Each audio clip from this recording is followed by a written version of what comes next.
Run it up.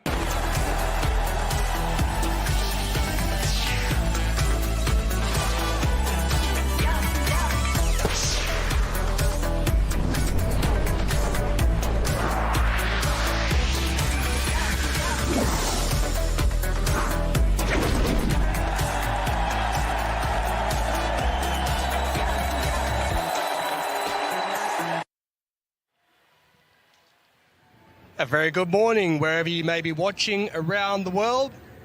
It is day 6, session 11 of Kobe 2024 Para-Athletics World Championships.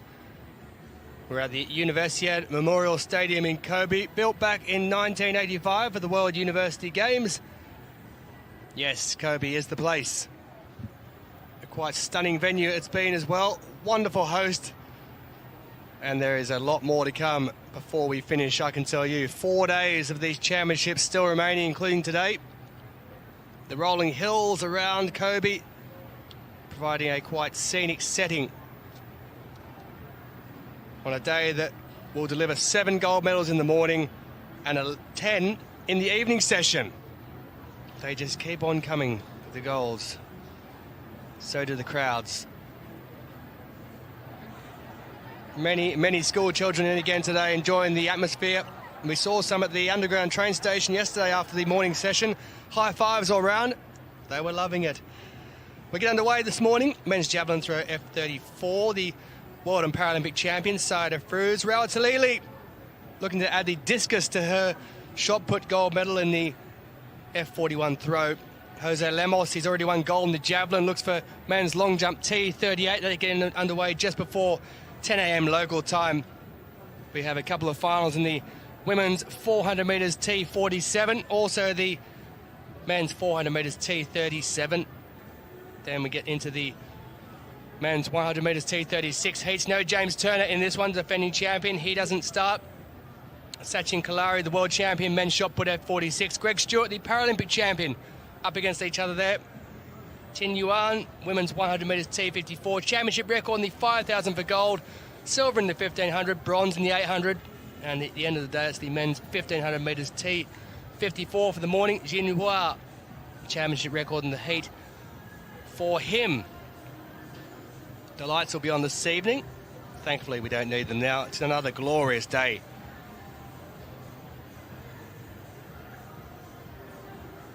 (20 degrees at present. Partly cloudy, yes, but that will burn off.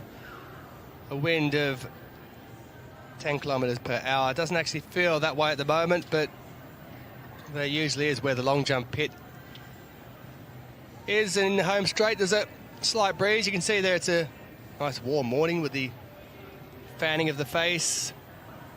Hats are on. Sunglasses will be on soon, if not already.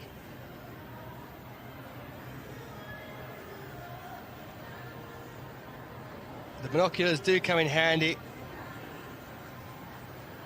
They won't need them. They were great yesterday and in other days, cheering on the competitors, especially down that back straight. That's looking back towards the main stand. That'll fill up shortly. There'll be loads of people coming in.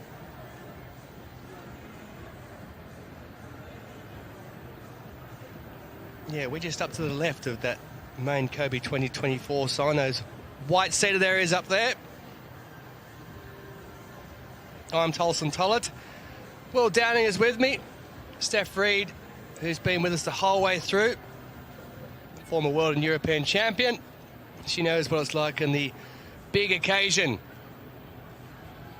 And what are you looking forward to this morning, Steph?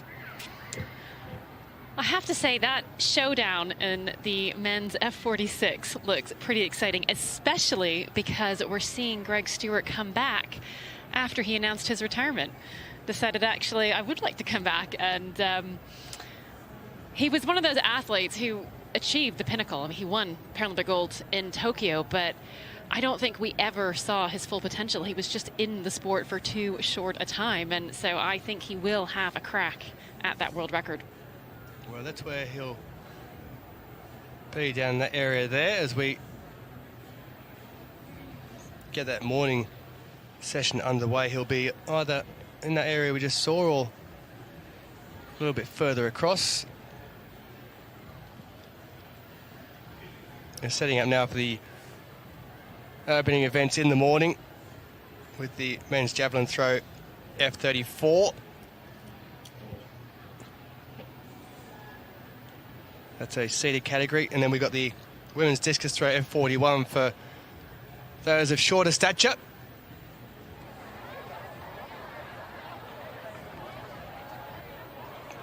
Jokes and fun. Selfies being taken up in the crowd.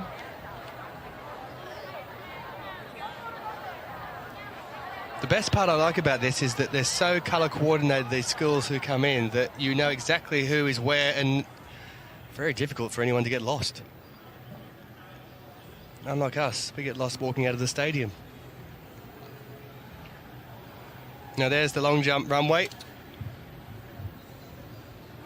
T38 this morning. Jose Lemos, gold in the javelin. We'll look to replicate that in the long jump. He's some athlete, Jose Lemos of Colombia. Yes, it's warm.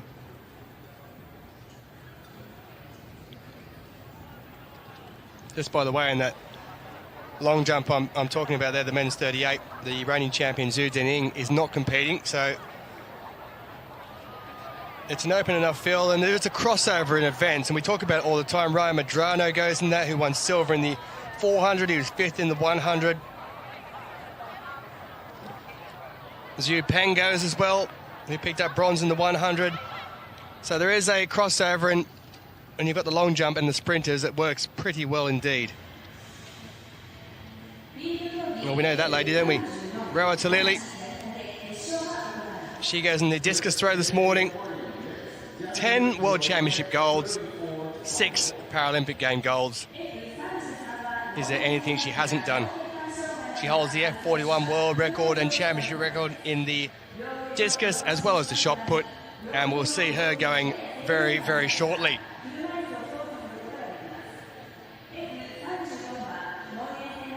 Well, we weren't sure before these championships whether that was going to be a quick track. It has proven so. Here we go then, the men's javelin throw F34. Our first competitor, as has been the case all throughout, Kai Bing Cheng, is in position already, set to go. This is an event where the athletes take all 6 throws at the same time. We're set to have a field of 10 who are going in this one.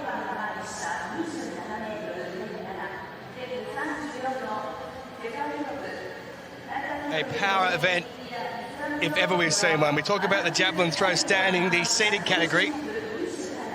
Well, that is something to behold. And we'll be keeping an eye as well on the judges, because there's been a lot of calling for the fouls throughout these competitions, the seated ones, but men's javelin throw F34, we're just about ready to get ourselves underway.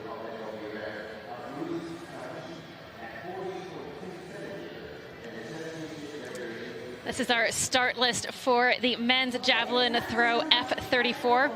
Just like we see on the track, there is seating of the athletes, with the favorites coming at the end.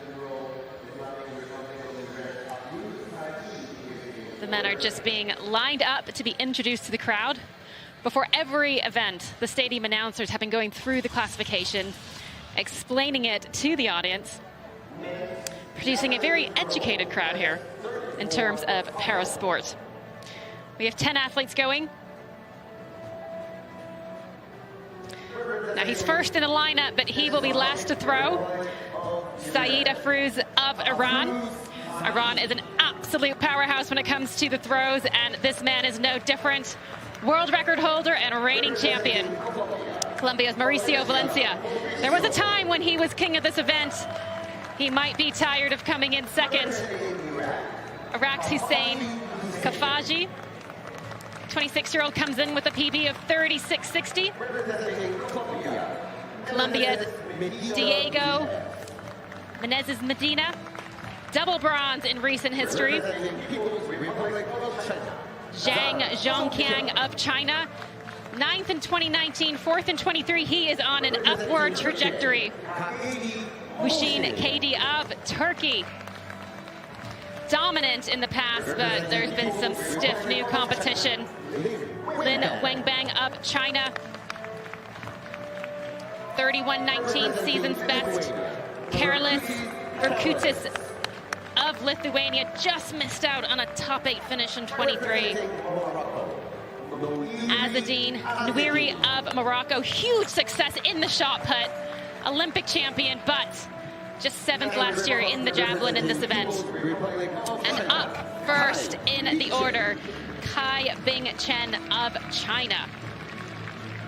Men's javelin throw F34. Kai is already in the throw circle, strapped into his chair, ready to go. We saw him earlier taking his practice throws. Don't worry, we didn't miss anything there.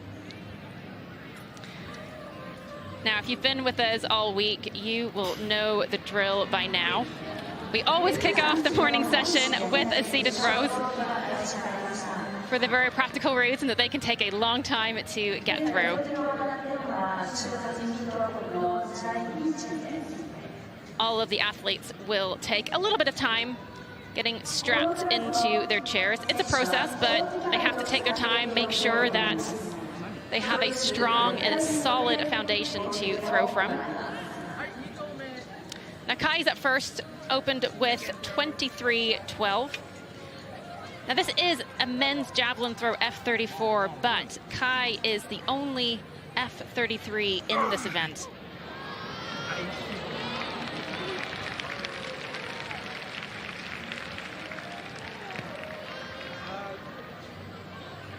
The way classification numbers work, the lower the second number in the classification tends to mean the higher the level of impairment. But sometimes we will see different classes grouped together simply because of practicalities, and you want to make sure that you have a full field. 24.63, he improves on that first throw.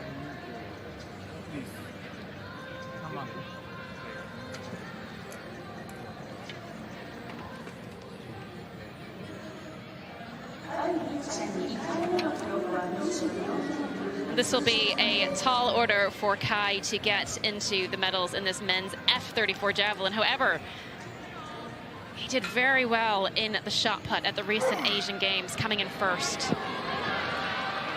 Now, the shot put will come a little later in the program, and in the men's shot put, it is an F33 event as opposed to a combined F34, and he will start there as one of the favorites.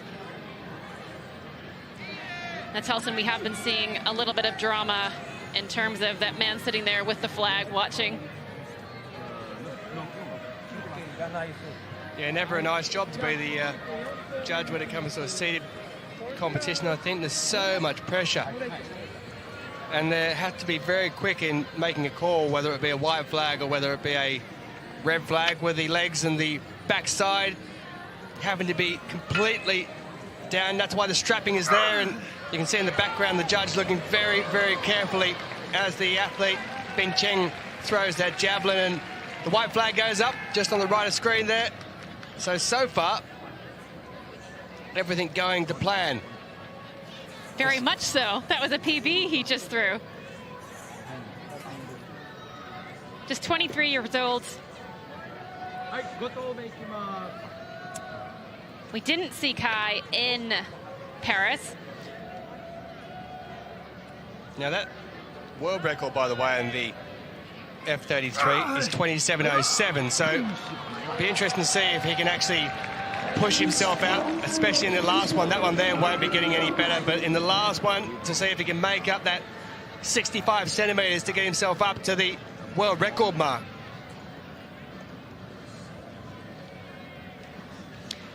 Now, if it feels like we're going through these throws a little bit quickly for each athlete, that is the case.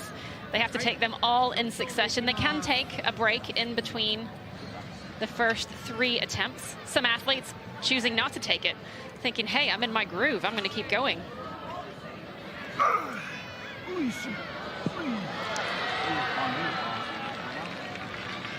I don't think Kai is going to improve with that throw, but what a World Championship debut in the javelin. Now, we will see him again later in the week. Men's F33 shot put is happening on Saturday afternoon. And even though we didn't see Kai compete in this in Paris 2023 last year, the gold was won at 11:91. And Kai threw 12:03 at the Asian Games last year. So we'll watch for him again on Saturday. Yeah, that'll be his best competition, I'd say, that one there. But he doesn't finish in that world record. That world record, by the way, was set last October in Hangzhou by Irfan Rezai. But it will be a championship record because there isn't a mark at the moment, so he'll have that, the F33 athlete. You can just see here the process of switching athletes into and out of the circle. Afrouz of Iran is just chilling in the tent, possibly having a little bit of a nap there, looking very zen. Now, Afrouz knows he's probably not going to feature in this competition until about 11:30. But the rule is all athletes have to come onto the track at the same time and leave at the same time. So we will see several athletes just tucking in, getting comfortable, keeping focused until they have to go and start their campaign.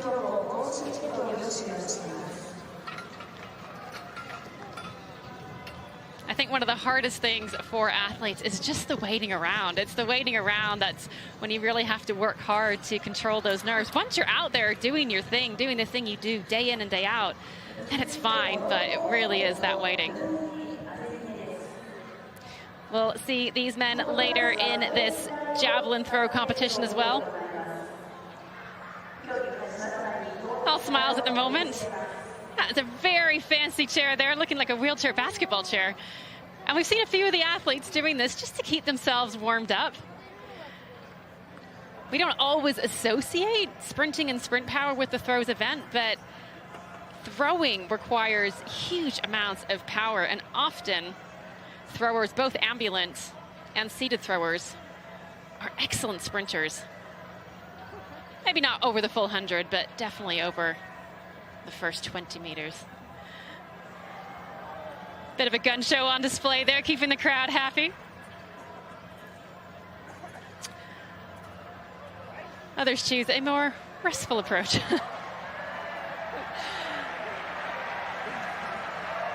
The crowd absolutely erupting there, admiring those guns. Looks like Will Downing when he comes down to breakfast, minus the body.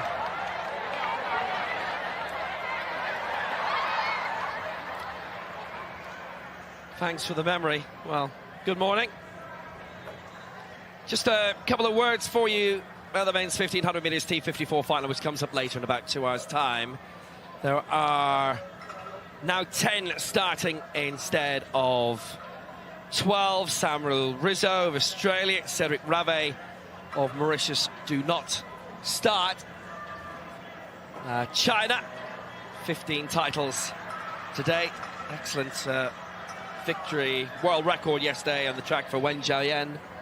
Brazil of 14 titles, India and Britain 4 each. Algeria had 4, now they've 3. They had a 1-2 in the men's shot put F32 yesterday. They do not anymore because overnight, Walid Farah, who won it, Lahari Balaz, who took the silver, have both had all of their marks removed.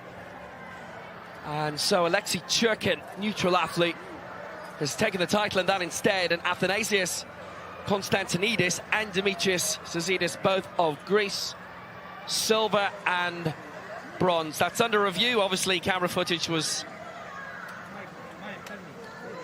replayed overnight. And Algeria's great double from last night. Obviously, it's pending appeal. These things usually do. That has departed for the time being, I'm afraid to say. Algeria had 8 medals, and now they have 6. They'll be dancing in the streets of neutral para-athlete, though. Well, they will for the moment, giving it up for neutrality very well right now. That is a big shame for Algeria, though, in terms of what happened overnight. Don't have the full details on it. There's no code against it, but obviously they've watched back the footage. What will happen is that some nations will put an appeal in saying that they spotted something that the officials didn't, and they'll review it on camera, and then that will be the end of that. And unfortunately for now it is.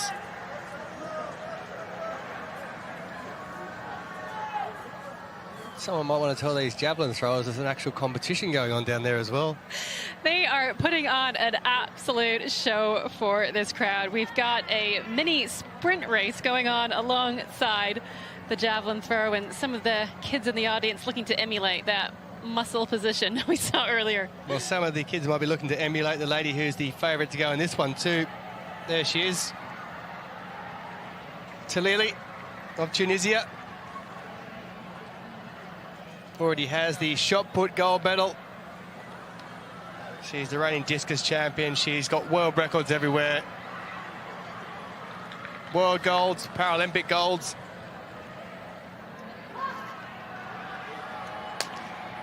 Algara of Morocco. There's two Moroccans. Don't get confused by the name Algara. Ibtisami and Hayat. Hayat there, who was with her back to the camera. There's three Moroccos in total going in it. Yusra Karim as well, who's been a silver medalist at the Paralympics and the World Championships in 2019.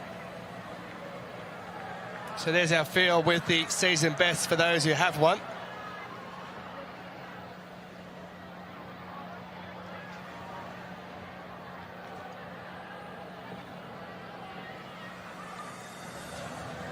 As they'll now be introduced to the crowd.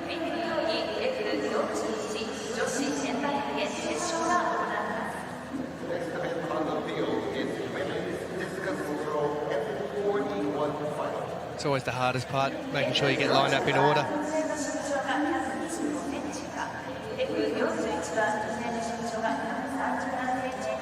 This for shorter stature. And unlike the seated events, the athletes will all be introduced in one big line.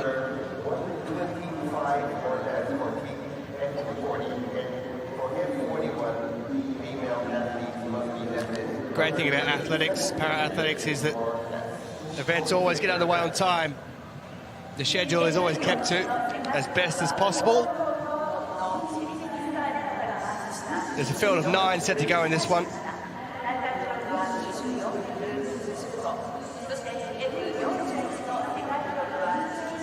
And while we've been seeing a few athletes doing sprints down the far end in their wheelchairs, I don't think we're going to have the same frivolity down this end. They look ready for business, these ladies.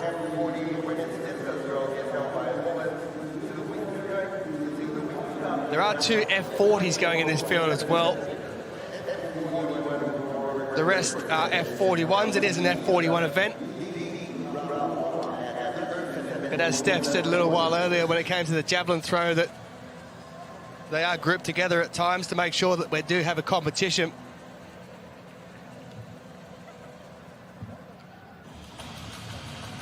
And that, by the way, must be one of the hardest jobs in sport, being a para-athletics classifier. You can't win. First up, it's Cyril Tooks. Dad Badouj, she's an F40, silver at the Asian Para Games last year. Ibtisami Algara, lifetime best set this year of 26.73 for the 20-year-old. Mariam Alzioudi, she was the gold medalist at the Asian Para Games last year. Yusra Karim, silver in the Paralympics in Tokyo, and silver back in 2019 in Dubai as well. Bronze medalist in 2017, Tunisia's Samar Benkolab. Kubro Kukumova of Uzbekistan, her lifetime best is 26.48. Estefani Lopez Marquez, who's the Parapan American Games champion from last year. Representing Tunisia. And here she is, Rawa Talili. Shot put gold already. 6 Paralympic golds, 10 World Championship golds, both the Paralympic and World Champion. And the bronze medalist from 2020, Hayat El Gara of Morocco. So 2 F40s going in this, Dagbadoj of Mongolia and Al-Zayudi of the UAE. The rest, the remaining 7 are F41s. The women's discus throw F41 category.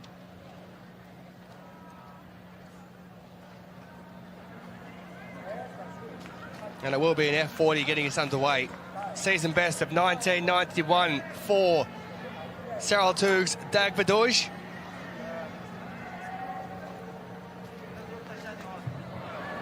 She's 39, turns 40 just before the Paralympic Games. And she's out there with an opening throw to get us underway, the Mongolian.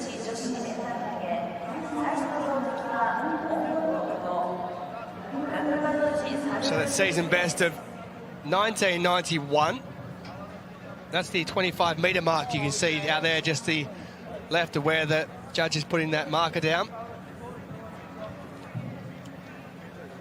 So 1984, she's close enough, 7 centimetres off her season best with her opening throw.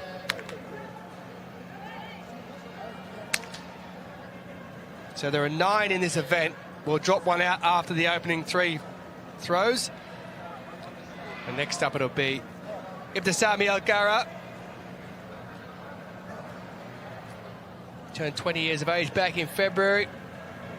And for her, her lifetime best set this year as a season best as well was 26.73.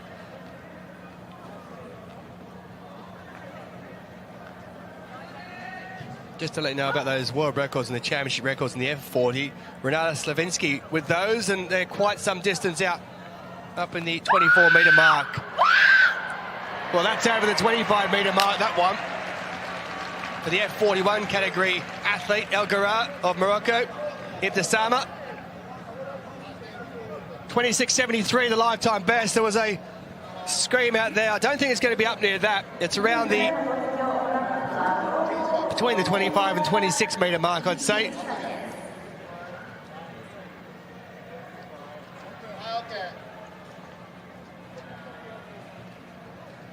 $25.93, so pushing up towards that 26-metre mark.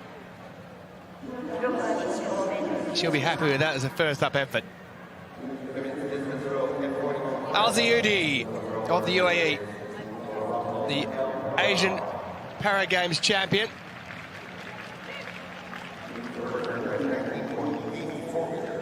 .22.26, her best this year.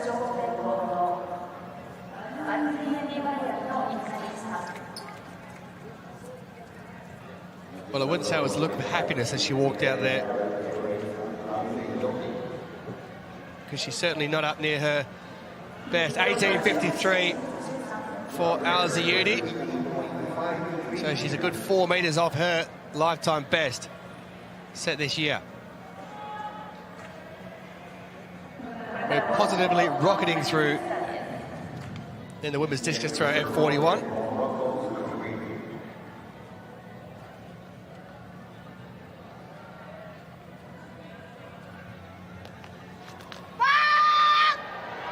Well, that is way out over the 35-metre mark. She was a silver medalist behind Talili in Tokyo 2020 and also back in Dubai in 2019. Her lifetime best is 37.66 set this year. It's over the 35-metre mark just, so it won't be a lifetime best, but it will be good enough to put her into first place. That was all right, wasn't it?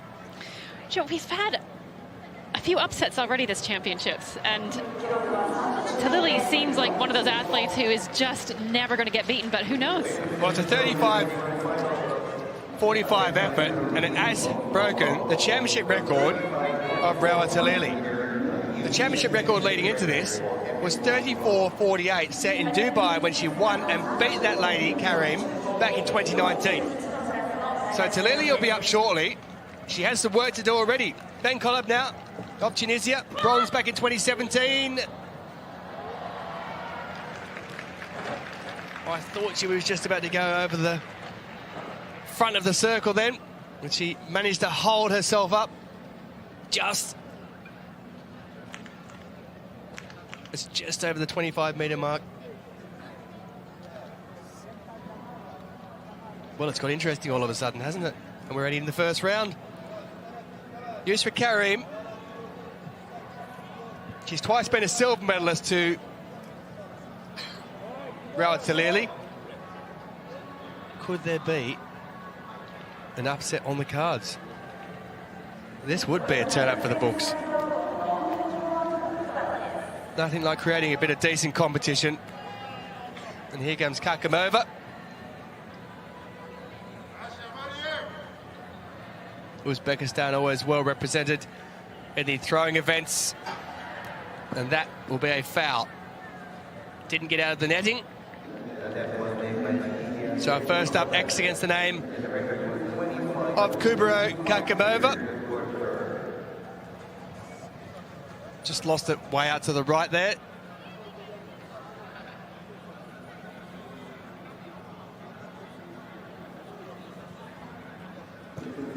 .35.45 at the top. Yusra Karim of Morocco. The Moroccans just keep producing people, don't they? Wonderful throwers. Talking of wonderful throwers, Lopez Marquez, the reigning Pan American Games champion. That's out over the 25-metre mark.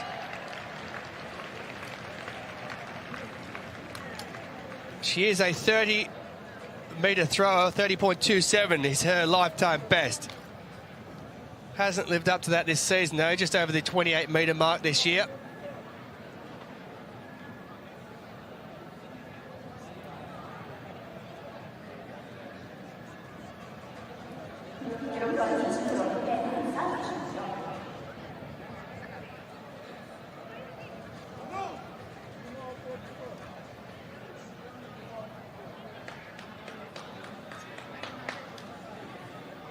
Well, here we go. So she's just seen her championship record beaten.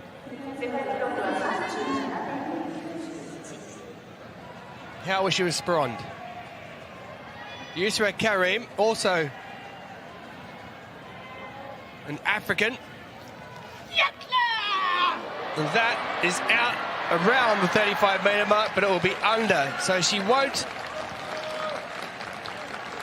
have the lead, but it's around her former championship record mark of 34.48, that. Probably just a little bit further.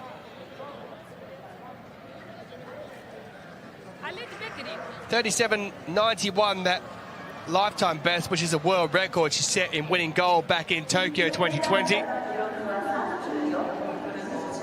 This one out around the 35-metre mark. 35.69 is her season best to date. So it puts her in the second, 34.55. So 90 centimetres still to make up on Yusra Karim. And this is the final of the athletes in the opening round of throws. Haya El-Ghorra, bronze medalist behind both Karim and Talili in Tokyo. And that one's out over the 28-metre mark thereabouts. Her season best pushing up towards the 30-metre mark. Her lifetime best over the 30-metre mark.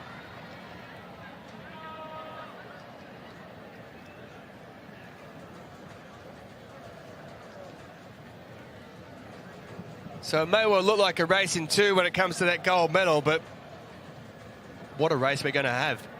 There's going to be an ebb and flow, twists and turns before we get to the end of this competition. 27.71, it puts her up into the bronze medal spot for El-Ghorra of Morocco. Haya El-Ghorra in the bronze.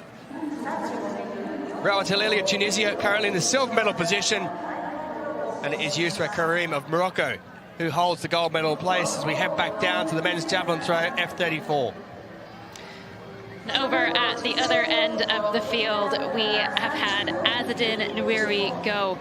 Now, it was interesting to see his first 2 attempts were originally given as a foul, and his best mark came up in attempt number 3 at 27.54. However, it appears on the system as though there has been a review.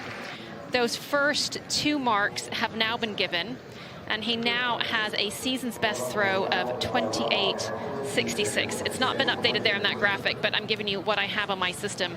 And again, I think it's just really important. We spoke about the judge at the beginning that's giving the red flags, and the reason for those flags is because as a seated throws event, the competitors will have different abilities to use their legs. However, because it's a seated throw, the judge has to be vigilant in determining that the legs are not being used.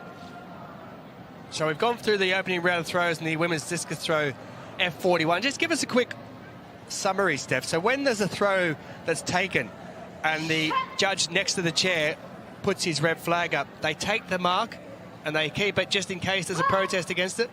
Yes, the technical officials are so keen to ensure that all athletes are given the benefit of the doubt. So there are records of everything. I think she likes that throw. Records are kept, there's video evidence, everything is measured so that if there ever is a protest, they can go back and look at the evidence.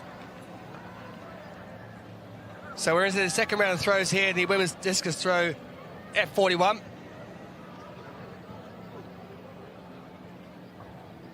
That is Dagbadoj of Mongolia.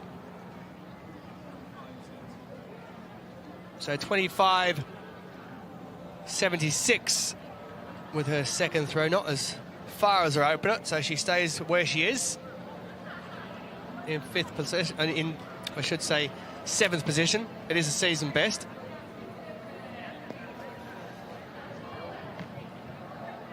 Al-Ziyudi of the UAE. She's a F40 athlete. In the F41 class, there's 2 F40s grouped in with the remaining 7 F41 athletes.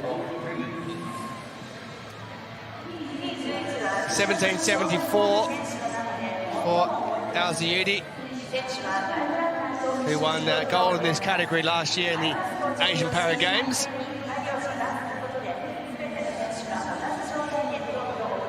So here comes the lady in the lead, and with her opener, she took the championship record set in Dubai in 2019 by Rawa Talili, who's the reigning champion and Paralympic champion. Yusra Karim with her second. And that won't be an improvement. It's under the 35-metre mark. Didn't seem to just get out of the blocks as quick with that one as she did with the other. Maybe the rotation's not as far. She liked it, but at the same time, she didn't. It looked good out of the hand. Arms went up, she wanted it to go further. Then she realised it wasn't going where she wanted it to. Clearly well under that 35-metre mark. So 34.01 with her second.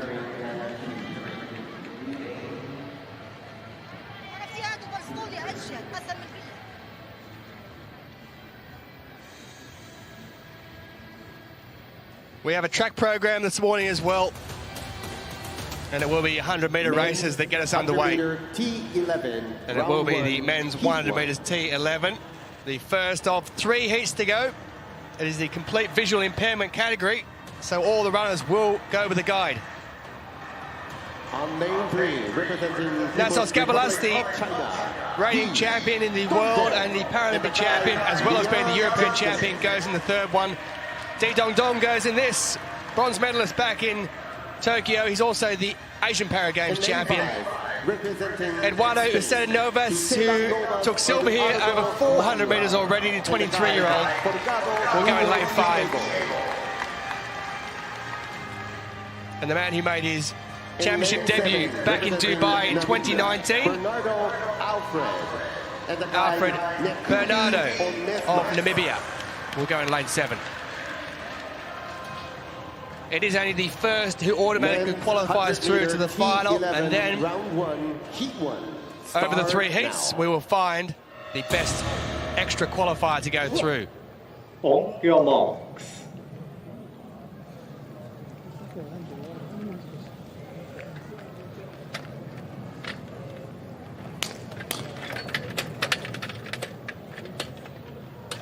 Now, we'll take a little bit of time for the athlete and guide to get themselves sorted. You can see the guide there. This being the complete visual impairment category, it means that they have a gauze patch put over their eyes to make sure, and a mask that covers absolutely everything, just in case, to make sure that no one can see anything whatsoever.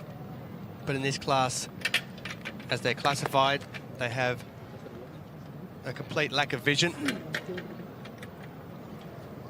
Di Dong Dong will certainly go out as the favourite, but Usaid Novas, who's won a silver in the 400 metres here,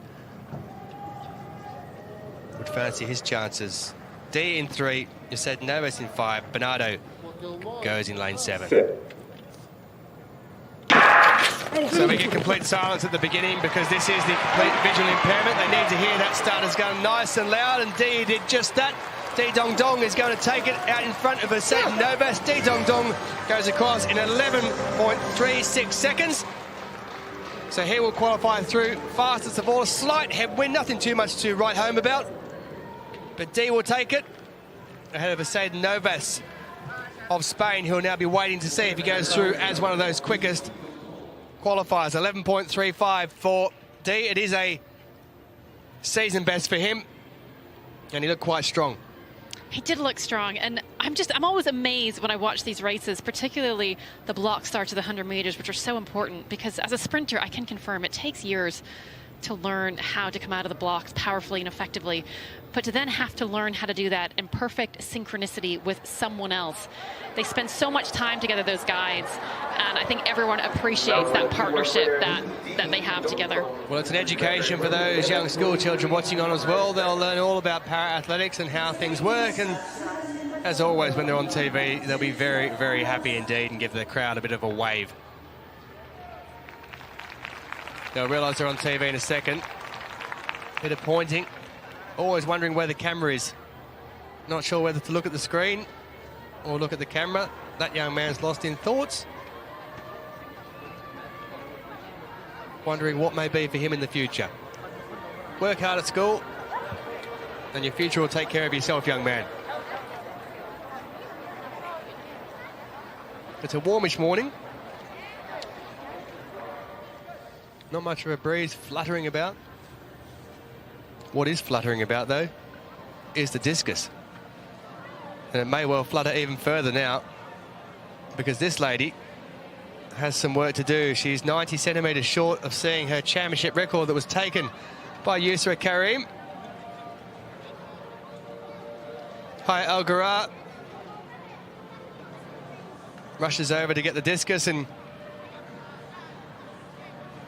put herself in a position ready to go. She's currently in 4th position with 27.71, her opener.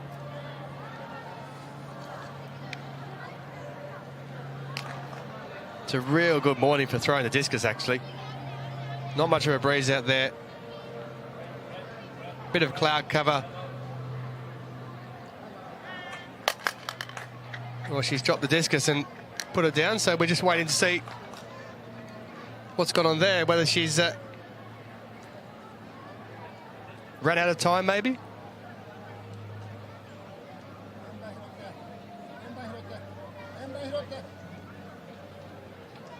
Well, she's been given a foul, so I think she might have missed because she rushed to get in there when she ran for that discus. You saw her running forward to pick it up, and she may well have actually timed out for her throw. Well, as you said at the very start, athletics runs on time, and there are time limits across all the field events in terms of how long you can take preparing. And part of that is just fairness for all of the athletes. Well, there's confirmation of that first heat. D with a season best, 11.47, so that'll be the mark at the moment for the lucky loser from Usaid Novas, and Bernardo in 3rd.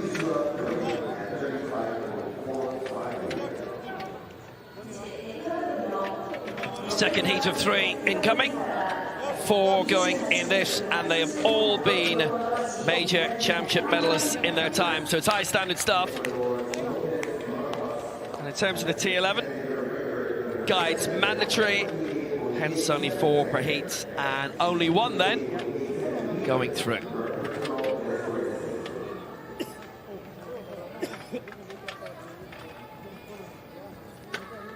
And there's one of the greats.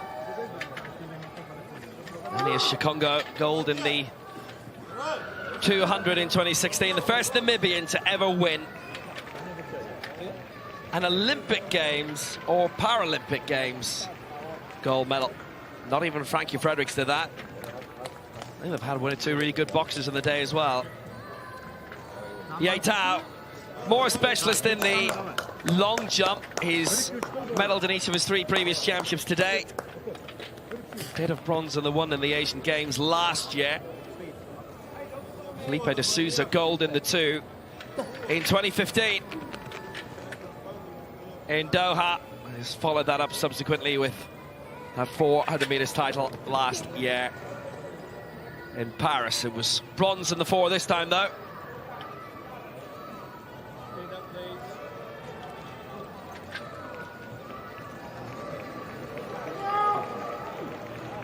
A lot of the guides being long-termers as well. Ivan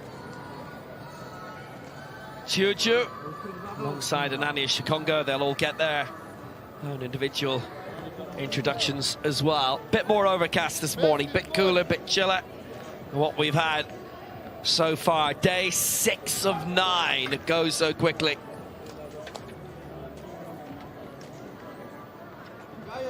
And for most nations, just winning 1 medal or even 1 gold to get onto this list is the big thing.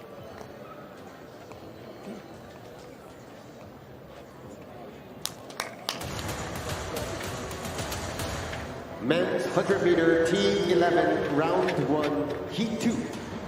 3 heats in this, by the way. Winner of each going through, along with the next fastest overall.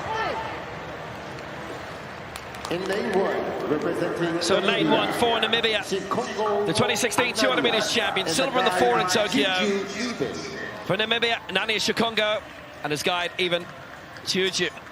In lane 3 for Brazil, the former world 400 meters champion now bronze in the 4 here. 200 meters gold in London. 2012, Felipe de Souza and his guide, Jonas de Lima.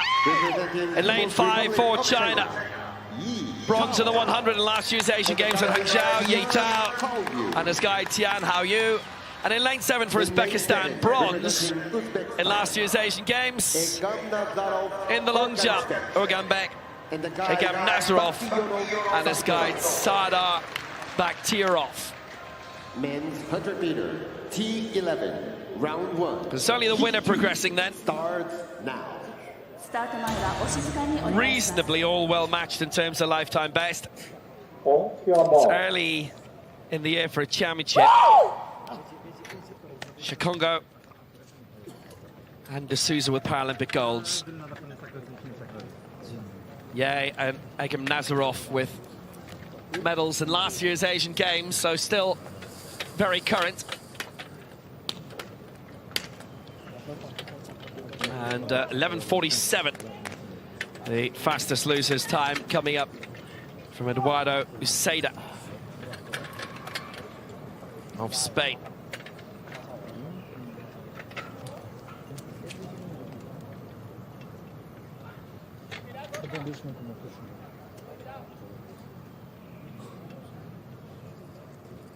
So Shikongo in 1, Felipe de Souza in 3, Ye Tao in 5, Egam Nazarov in 7.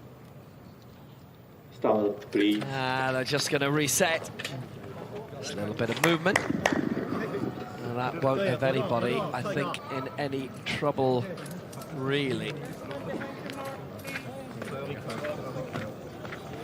It's a little bit of shaking. But I think, generally in this situation, it's a bit too early for anybody to be booted out. Let's hope not, anyway. Egam Nazarov is the youngest in the field. He only turned 24 a few weeks ago. Show green card. Shikongo is 37. And a green card across the board.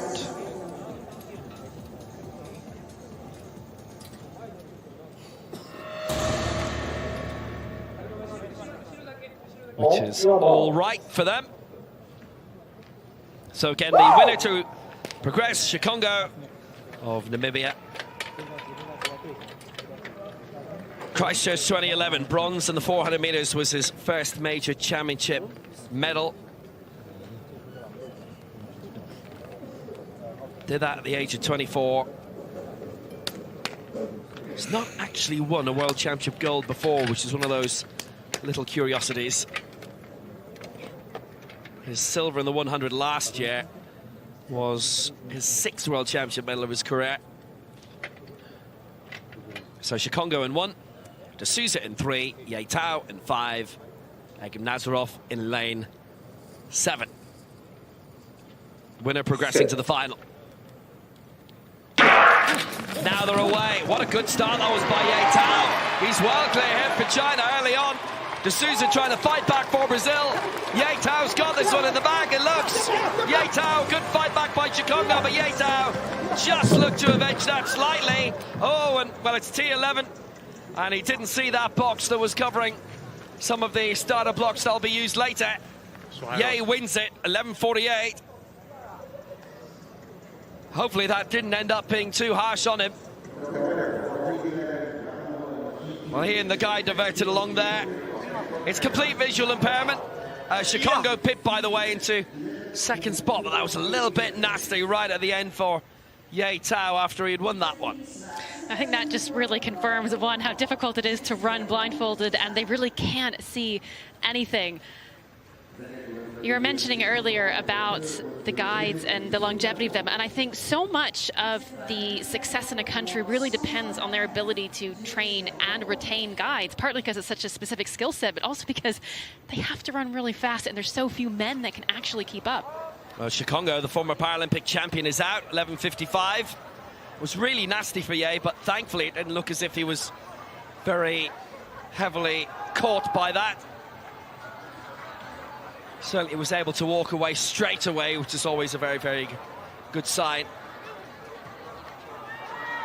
Yeah, a bit nippier today, but Ye is through. Back we go to the women's discus throw F41. And Kareem has added to that championship record she set in the opening round. She has gone much, much further.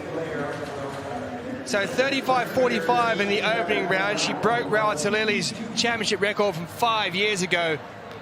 And here is number 3. That is even bigger. So 34.01 the second, and this one here, 37.34, a new championship record mark. And she is a long way ahead, almost 3 meters ahead or so at the moment of Talili, who's in the silver medal position, 37.34, and I can tell you, Talili has not improved. Her second was 34.03, and she fouled into the net with her third attempt. So the final heat in round 1 of the men's 100 meters T11.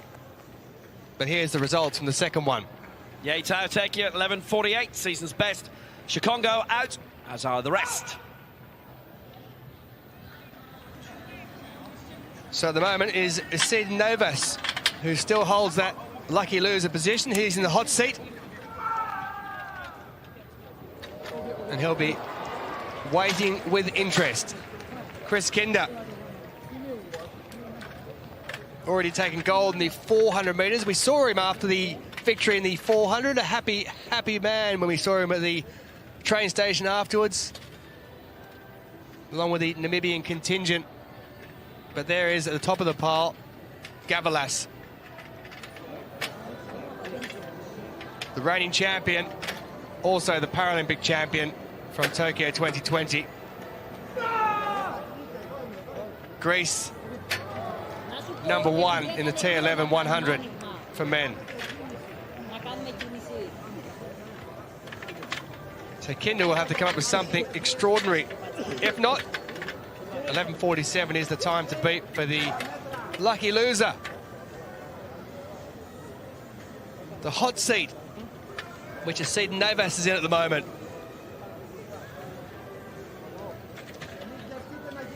Sid Nervous, by the way, was silver behind Chris Kinder in that 400 metres here, the 23-year-old. But Nasos Gavalas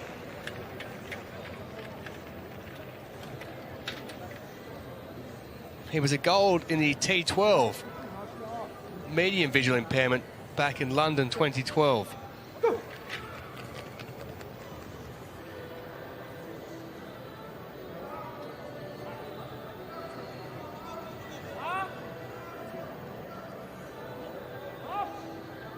So he took that gold in the T12 in Tokyo. He's now looking for a gold here at these championships as he heads towards Paris later in the year. Sid Novas, 11:47 down the bottom of the screen there. Just waiting. Now we saw in the last heat in the T11 how athletes can, when they relax at the end and get themselves into a bit of bother when they just move off to the side, and it has happened on many an occasion in T11, either running, jumping, whatever it may be. Now the officials are having a word with Chris Kinder and his guide, Rualdo Galgaseb.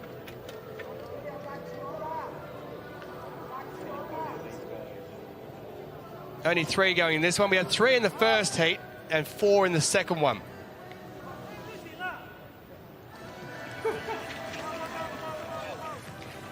Going back to that crash at the end of that heat, I actually think the most dangerous part of the whole race comes as they're slowing down, because the beginning, or when you're in the race, you have that perfect rhythm that you've trained, but as you're slowing down, that's when things can get a little bit sloppy, a little bit uncoordinated, and so that's when they really have to, sometimes you want to celebrate a bit because you've won, but you have to be careful the whole way through.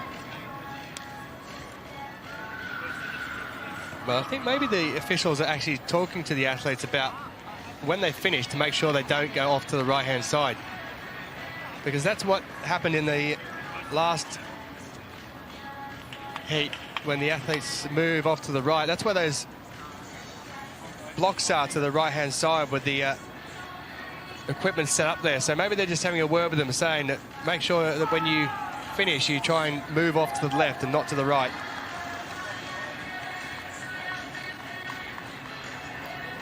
Well, it's taken a bit of time. I can tell you, you're not missing anything too much at the moment. There's been no change in the men's 100-meter F41 discus we were watching a moment or two ago. Final heat 3. So here are our 3. In lane 3, representing Greece, Gavalas Nasos. Nasos Gavalas, the Paralympic and world champion. He won European gold back in lane 5, representing People's 2018 as well. Zhao Pingguan of China. And the guy, set a lifetime best, winning silver at the Asian Para Games last year. in lane 7, And the man who's already taken 400 metres gold at these championships, it is Chris Kinder of Namibia. Men's 100-meter T11, round 1. Heat 3. So the first automatically goes through. 11:47 is the cutoff time for the fastest qualifier. It's currently held by Sid Novas of Spain. He went in the first heat, the 23-year-old, and will be waiting anxiously to see if he's through to the final.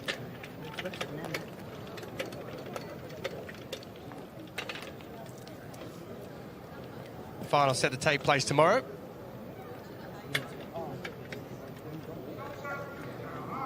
Always sounds like a building site, doesn't it, at the beginning of one of these races, with the athletes being set in the blocks and a lot of clanging and banging. The tether has to be set. Just to remind you, the athlete has to cross the finishing line before the guide. Otherwise, it's disqualification. So you'll see the athlete let go by the guide, but still holding the tether just before the finishing line if you're new to this sport. Third heat, men's 100 metres T11 set to go. Please stand up, please. Well, after all that, they've been asked to stand up again. This has been a very, very long wait to get this race underway. We've had officials coming in, talking to the athletes and the guides. We've then seen a slight bit of movement, perhaps. And they've been asked to stand up, and they'll now be asked to reset. Show green card. And there's a green card, so no issues for anyone, as we'd expected. But in this position, the pressure, Steph, must be building. The problem with this as an athlete is that it gives you time to think. And when you've come to perform at a World Championships, the last thing you want to do is be thinking. Yeah, it becomes muscle memory is what you want to be working off. Just knowing exactly what you've got to do and just getting on with it, because you're right. When you have to think On your mark. is when you can make mistakes. Well, if there was an award for enthusiasm, Zhao Pingyan would be getting it at the moment. He's been plenty of screaming out there and getting himself ready for this one.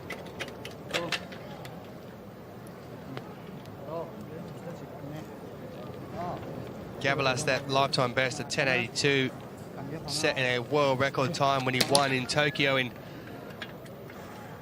the delayed games back in 2021. The championship record, Lucas Prado of Brazil, which was set in Dubai in 2019, 10.95 for that. So there's that tether which is just set and held onto by the athletes. They must maintain that tether for the entire race. Only when crossing the finishing line and when finished and definitely done. Can it be let go? And it is Gavilas who gets away. And Kinder has already broken his tether, so Kinder is out. It's Gavilas who's leading at the moment. Zhao is doing his best to catch up him. It's Gavilas who's going to take it. He heads across and takes the victory. Is Zhao who comes in second position, but that was disaster for Kinder. 11.40 is the time, so I think Sid Navas, yes, he's definitely going to get across. So Zhao, it is the season best, 11.52, but it won't be good enough. Sid Navas will go through, and Kinder is jogging down to finish the race. It will be a disqualification because the tether was broken between he and the guide. That was the issue, but that man there, Nasos Gavilas, is through to the final. Season best 11.52 for Zhao, but it won't count. It means that Eduardo Sid Navas, sitting in the hot seat from that first heat, will go through as the lucky loser into the final. Well, he lost it straight away, didn't they? Literally within the first 5 meters. Yeah, it was difficult to see from that shot whether it was an issue of the tether itself actually breaking or if it slipped out of the hands. And we can have a quick look at that again. The thing is, all of this equipment is checked every time the athletes go into the call tent. The officials have quite a big job in terms of checking the tethers, checking the eye patches. And just a note on your point there about the athlete having to cross before the guide. Part of that is because it's a camera system that they use, and the camera has to be able to distinguish between the torso of the athlete versus the torso of the guide and make sure they're giving a time relative to the torso of the athlete. Well, Gavilas is breathing heavy, but it won't matter too much because he's through. Women's discus throw F41. What sort of fun and games have we had since we've been at this last?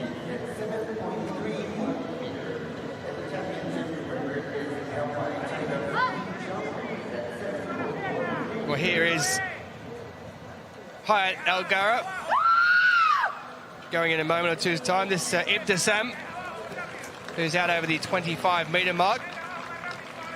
25.93 with a opener.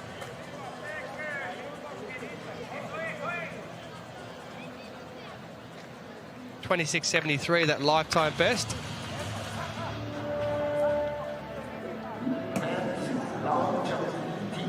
That one there, 25.48 is going to be the mark for that.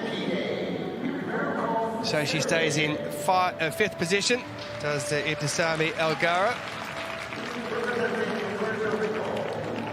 Ben Collab,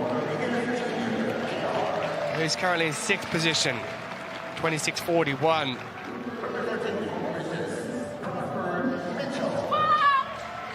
She's only 13 centimetres behind. That might be what she needs to lift herself up into 5th position. She may even be challenging for 4th. Samar Ben-Kolob, the bronze medalist from London 2017. That's well out over the 25-metre mark.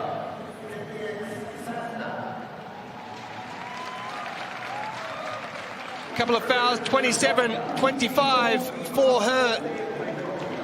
So it does lift her up into 5th position with a season best throw.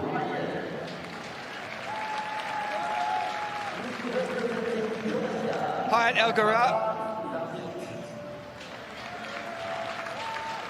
needs to find just over another metre if she's to get into the medal positions. Lifetime best of 30.44.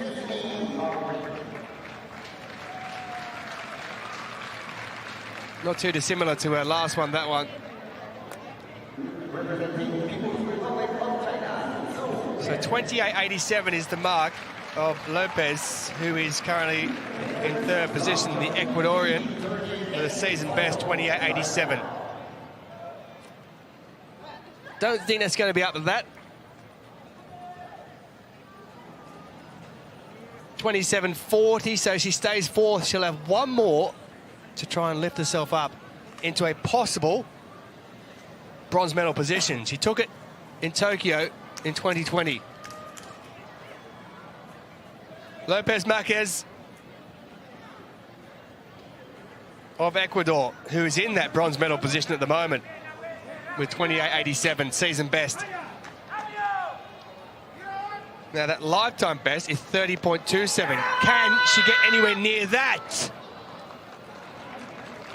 No.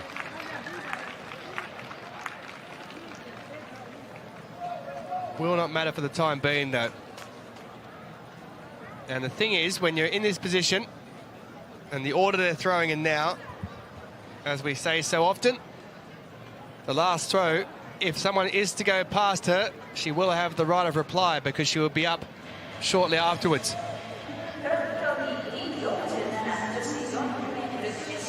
So the Parapan American Games champion is currently sitting in the bronze medal position at the World Para-Athletics Championships.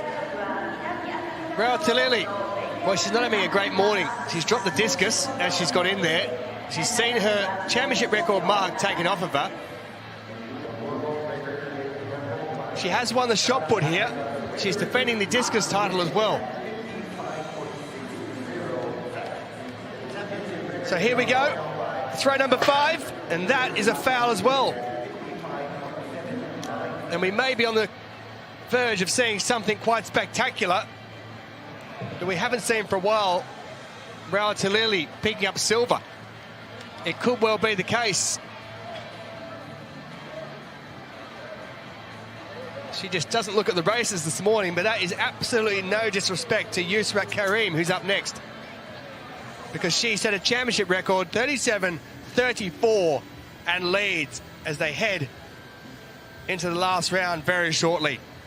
So Gavalas qualifies through, the World and Paralympic champion, a season best for Zhao, but he doesn't go through, and disqualification for Chris Kinder. So that's how it looks. The 23-year-old Spaniard, Essed Novas, qualifies as a lucky loser in 11.47. D goes through with the season best, the fastest time of the 4 into the final. T47 women's 400 metres final. Amputee category, low elbow, wrist single. Yeah, we've got some great names, some reigning champions as usual. Now Lee Lu here, World and Paralympic champion, formerly reigning Asian Games champion. And starting in lane 9 for Brazil, bronze in the 400 last year in Paris, silver in the Pan Ams, Maria Augusto. In lane 8 for Venezuela, the reigning Paralympic 100 and 200 metres champion, the Pan Am 200 champion, Lisbeli Vera. In lane 7 for Brazil, the reigning 400 meters Pan Am and world champion, Fernanda Yara da Silva.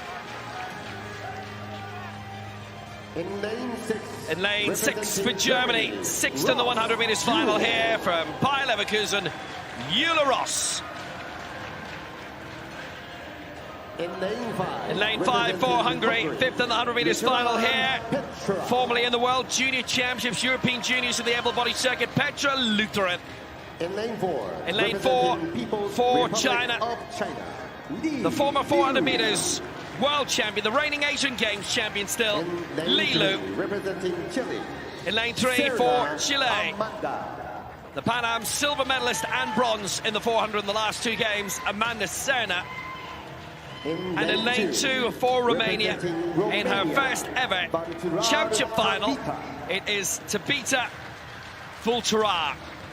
And she actually helped Romania win the first ever universal relay race at a World Championships. Li Lu in 4, Fernanda da Silva 7, Lisbeth Oliveira in 8, Maria Augusto in 9.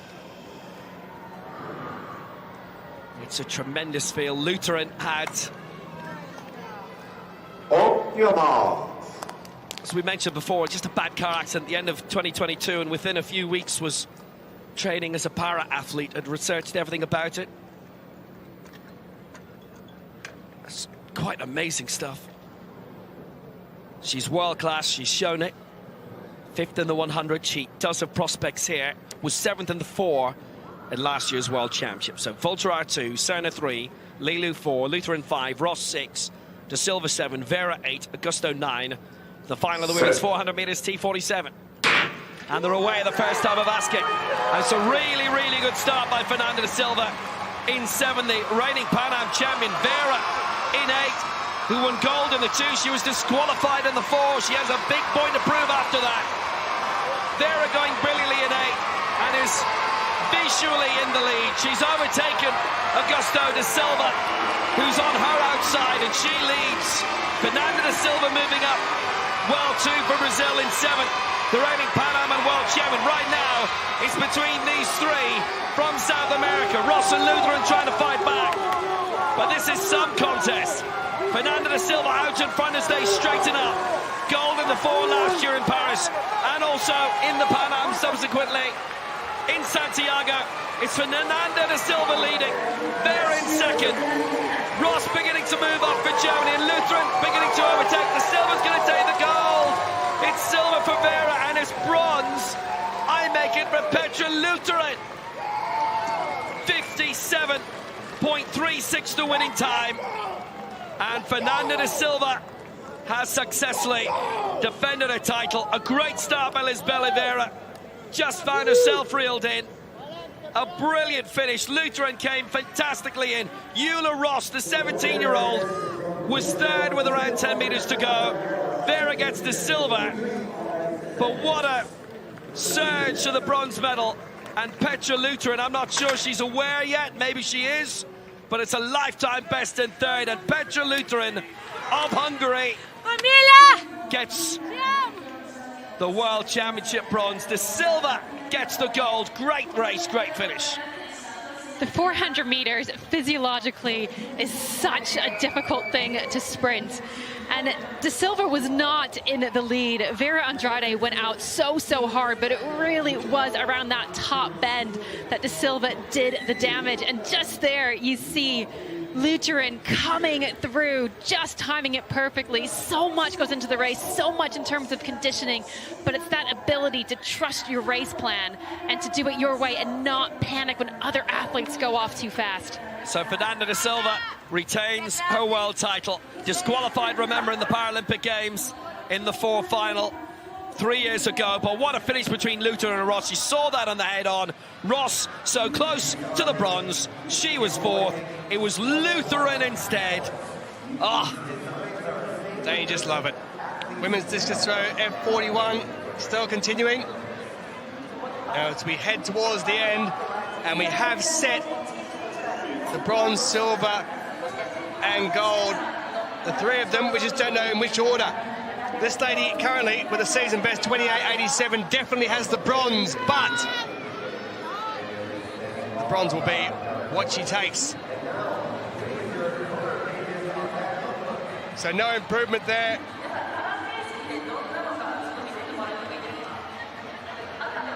Lopez Macas, the Parapan American Games champion from last year, is now a bronze medalist in the World Championships. The Rice Smile, 23-21 with the last, but it doesn't matter because it is a season best 28.87 for the bronze medal for Ecuador. Rawa Tilili, she has 10 World Championship golds, 6 Paralympic game golds. She's the Paralympic and World Champion for now. She'll definitely still be the Paralympic champion, but she has to find a big improvement if she is to take the gold. She's chasing down 37.34, her best 34.94 so far. And that is not going to be an improvement, and you can hear in the background Yusra Karim with the screams because she realised she's the gold medalist. Tilili, she's taken silver in the past, but it's not something she does on a regular basis. It will be happening here today, though. So Rawa Tilili, the silver medalist, has been dethroned as far as the discus goes. She retained the shot put title, but the discus sees her taking silver because this lady here, with a championship record, taking the championship record off of Rawa Tilili, which was set back in 2019 in Dubai. It was 34.48. She's absolutely walloped it with 37.34. And that is out around the 36-metre mark. It won't be an improvement on what she's thrown. It won't matter. Indeed. Great performance. Some quite magnificent throwing. She fouled with a penultimate as 36.39. And just let that sink in for a moment. She's taken the title and championship record off Rawa Tilili.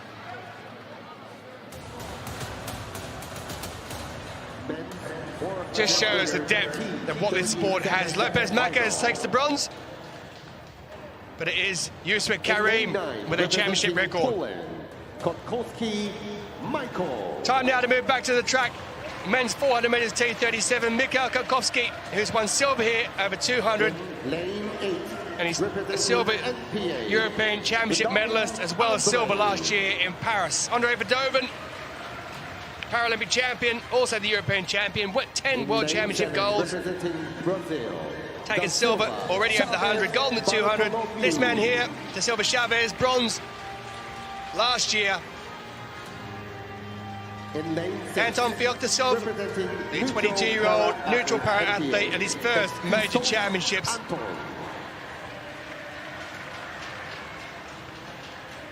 In lane 5, representing Tunisia, Tissaoui of Tunisia,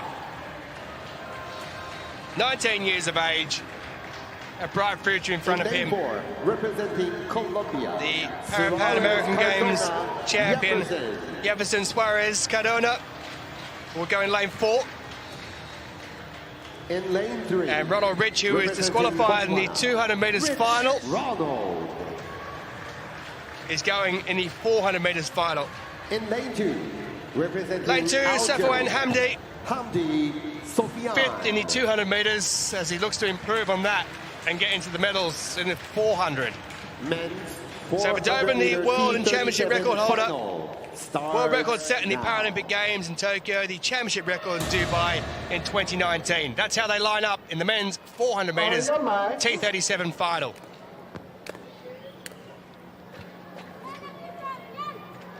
Verdoven in lane 8, already a silver in the 100 here and gold in the 200. And that man there, De Silva Chavez, bronze last year in this one. set. They get away and already moving really quickly out there in lane 8 is Andre Verdurban. They move around the opening 100 metres and looking very settled down that back straight. There's not much movement at all from where they started from.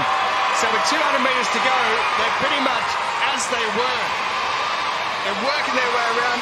De Silva Chavez, the bronze medalist last year, is looking extremely strong out in front there, but there's going to be a bend to run, and when they straighten up, the lactic acid will start to hit, and we'll work out just where they are. De Silva Chavez is leading, but Verdurban down the outside is doing his best to reel him in, but De Silva Chavez is holding him off. Here comes Verdurban, though. Verdurban is doing his best. De Silva Chavez is going to get up. Verdurban in second, and in lane 5, it is Tesoi, the 19-year-old, his first major championship, who's picked up the bronze medal. But that man there, Bartolomeu De Silva Chavez, with a lifetime best 50.74. He takes the victory ahead of Andre Verdurban, the Paralympic champion, who's a season best 50.84, a lifetime best for the 19-year-old. Tesoi of Tunisia claims the bronze medal. And isn't he happy? He's already gone for the flag. He's doing a lap. But it's De Silva Chavez who ran the last 200 metres quite exquisitely. He took the lead around the 200 mark. He ran that bend. Verdurban did his best to try and catch him. The man who has 10 World Championship golds, he couldn't do enough. He's had to settle for silver this time. But until the 200-metre mark, Steph, they were pretty much as they were at the beginning, and it's here that he takes the lead. It was a very evenly run race in terms of the split at 200 meters, but you just see Verdurban there, and what I admire from De Silva Chavez, he didn't panic. The worst thing you can do in that situation is panic. You can see on his face he is working hard to stay relaxed. This is a weird thing to say, but that's what you have to do in that 400-meter straight, or that 400-meter as you come, and that last 100-meter on the home straight. Nobody's accelerating. It's just a question of whether you can slow down less than your competitors. Yeah, I reckon another 10 metres and it may have been a different result, but you don't run over 410, you run over 400. So great effort there from De Silva Chavez, a lifetime best of 50.74 seconds for him, and he claims the gold. Season best for Verdurban, and Tesoi a lifetime best for him. What a happy 19-year-old he'll be as he takes a bronze medal. And just the thing about Raotalili there, by the way, Make it 2011, the last time she did not win a World Championship gold. I was in the discus back in Christchurch, bronze in 2006, everything she's competed in, all golds.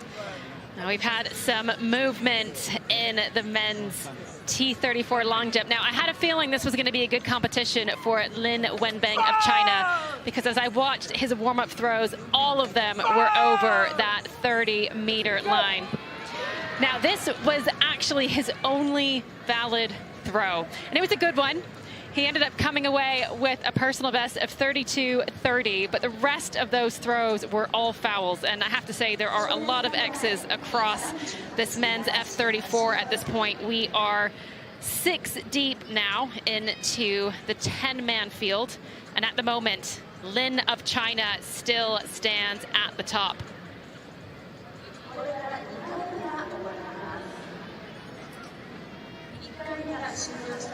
And from here on out, Lin can only look on. All 6 of his attempts have been taken. If someone else throws farther, he'll have to just sit and watch. Well, here's confirmation of that women's discus throw F41 championship record for Yusra Karim. Talili has to settle for silver. Very rare we say that. And Lopez Marquez, a season best for the Pan American Games champion, taking the bronze medal.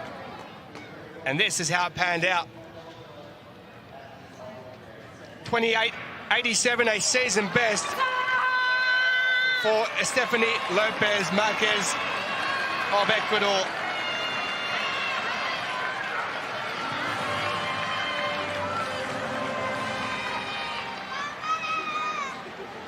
She was there the entirety of the competition. That came in her second attempt of 6. Didn't improve on it as she went through. In the end, it didn't matter. She had more than the meter on the 4th place competitor. And Talili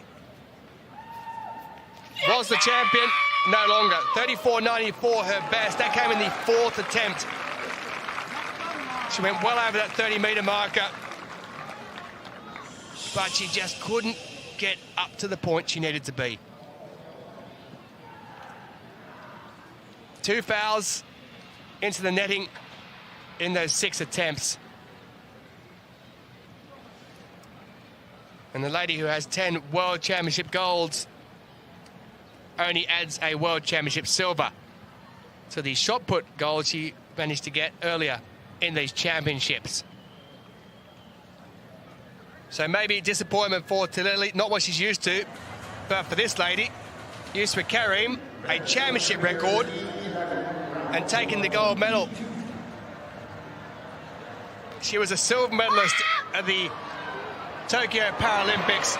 She broke the mark early on that was held by Talili, the F41 championship record set 5 years ago. It was 34.48. She broke it with her first mark, and then with a third, she broke it again.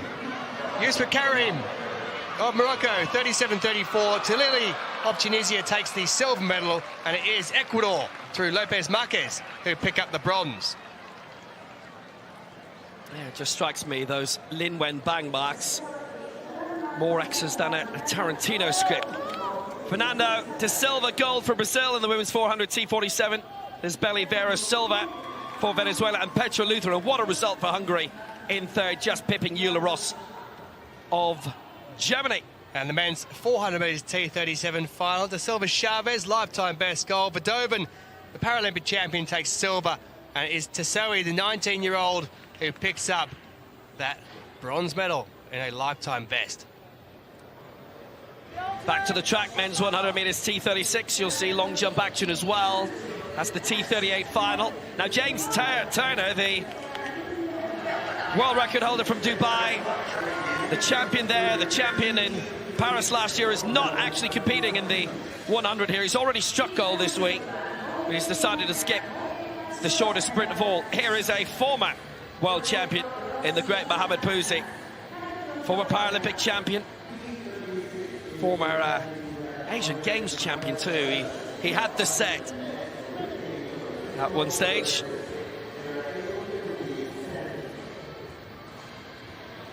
T36 coordination impairment there, the second most restricted of the standing coordination impairment athletes, balance problems in the whole body. Deng Paizheng, who will also see in the long jump, the reigning Asian Games and Paralympic champion. Mohamed Pouzi held those titles before him. It's a really good field. Everybody's won a major championship medal in their time. Mohamed Pouzi in 5, Deng Paizheng in 4.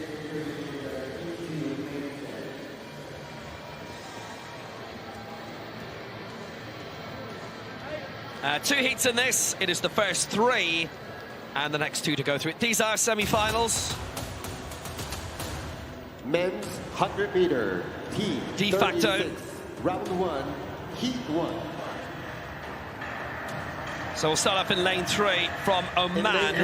The 2018 Asian Games silver medalist in the 4 and bronze in the 1, Taha El Harasi. Good to see him here. He had a mishap in the last Worlds when he didn't start the long jump for some reason. In lane 4 for China, the reigning Asian Games and Paralympic champion, Deng Paizheng. In lane 5 for Malaysia, the former Asian Games, World and Paralympic champion, Mohamed Ridwan, Mohamed Pouzi. He's been a 5-time Southeast Asian Games champion as well. In 6 for Argentina, bronze in the 1 and the 4 in last year's Pan Ams in Santiago, Fabricio Lopez. And in lane 7 for Algeria, silver in the 100 in last year's World Championships in Paris. What was his championship debut? Mokhtar Didan. Men's So the top 3 to progress. Round 1, heat 1 starts now. Deng Paizheng, 11.80 his lifetime best, which is 800s off James Turner's world record from Dubai 5 years ago. Good championship, that. Great atmosphere, I thought, all week. Mohamed Pouzi, that great gold in Doha in 2015. Gold, silver, bronze in the 3 championships in a row, 6 last time. Al Harassi 3, Deng 4, Mohamed Pouzi 5, Lopez 6, Didan 7. Yeah, away the first time of asking. What a great start by Deng Pai Cheng in lane 4. Mohamed Pouzi alongside at 5, and look at Didan go now. Top 3 will go through, and those 3 will be Den, Didan, and Mohamed Pouzi in that order. 12 seconds dead, and not a problem for them. Mohamed Pouzi making it as well. 12 seconds, actually, not bad, to be honest with you. Didan 12.19. And Mohamed Pouzi progressing as well. Lopez and Al Harassi are going to have to wait. Lopez 12.66 might be a bit of a risk, but it was a solid start by Deng Pai Cheng, and really he wasn't troubled all the way through, Steph. That was a fairly standard qualification for him, and I think at this stage that's exactly what you want in a qualification round. Something nice and easy, not too much trouble. But even if you're going to run 100 meters conservatively, you still have to get out. You get out as fast as you can, and then you can maybe earn the right to make that decision around the 60, 70 meter mark if you get to shut it down. But no matter what, you have to get out of those blocks, and that's exactly what he did. Yeah, 12 seconds, very, very effective. And I mean, we do concentrate on the action and the athletics without a massive concentration, obviously, on the impairment, just on a category-by-category basis, but obviously there's a percentage being lost there. And also coordination impairment. It's the men's long jump T38. The reigning world and Paralympic champion is not in this Zhu Duneng, but apart from that, it's a really good open field. A couple of championship debutants. There's 12 in it, and you know, this looks like it's going to be quite thrilling. We are into it, by the way. We've had a few attempts already. We're still in round 9, and as you see, it's Zhong who leads, 6.66. Zhong, Huang Zhao, silver last time out in Paris, and silver in the Paralympic Games as well, behind Zhu Duneng. So if you're picking a favourite, he's liable, isn't he? Well, there's a couple of good stories in this as well. We'll get to them in a moment. Kinchigov in 5th position. Now, Kinchigov was a European champion back in 2021. He just missed out on those medals in Tokyo in 2020.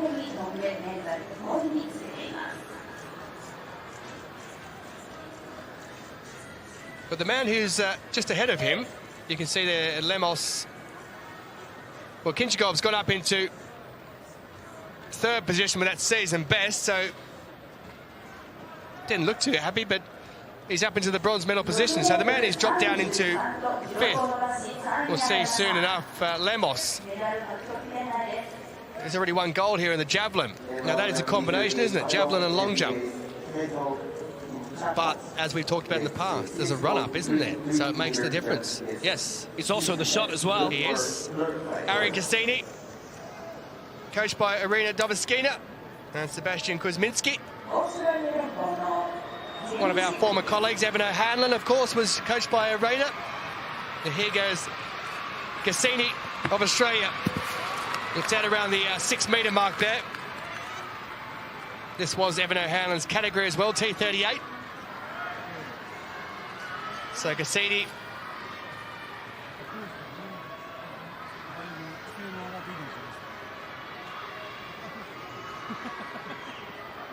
with a lifetime best of 6:38.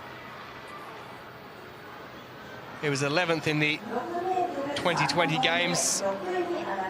He was so close in Dubai, missing out. He was 4th there, and he's currently in 6th position at the moment with a season best 6:03. Zhu, talking about missing out, is just outside the medals. He's a bronze medalist in the 100 here already, so speed on the runway shouldn't be an issue.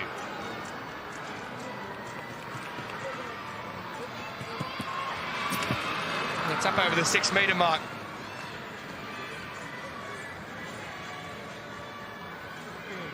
season best with his opener of 6:30. It's 26 centimetres further to get to his lifetime best. He needs to find 3 centimetres to go up with Kenchigov. Now, Kenchigov usurped him a moment or two ago when he had his second attempt. Here's the man who's in first position. No improvement for Zhu, by the way, 6:08. Zhong Hao, 6:66 season best with his second, and that is pretty long indeed, and a white flag is given. Well, he fouled his first. His second was a season best. And this one, well, it may be even better. He was a silver medalist. And it is 6:66.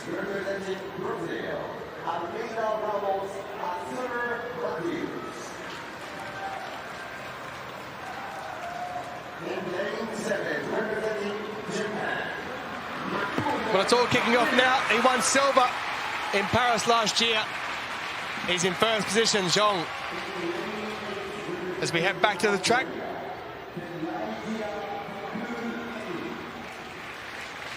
Second heat of the men's 100 metres T36. Been a bit of distance between the two of them, but we're there eventually.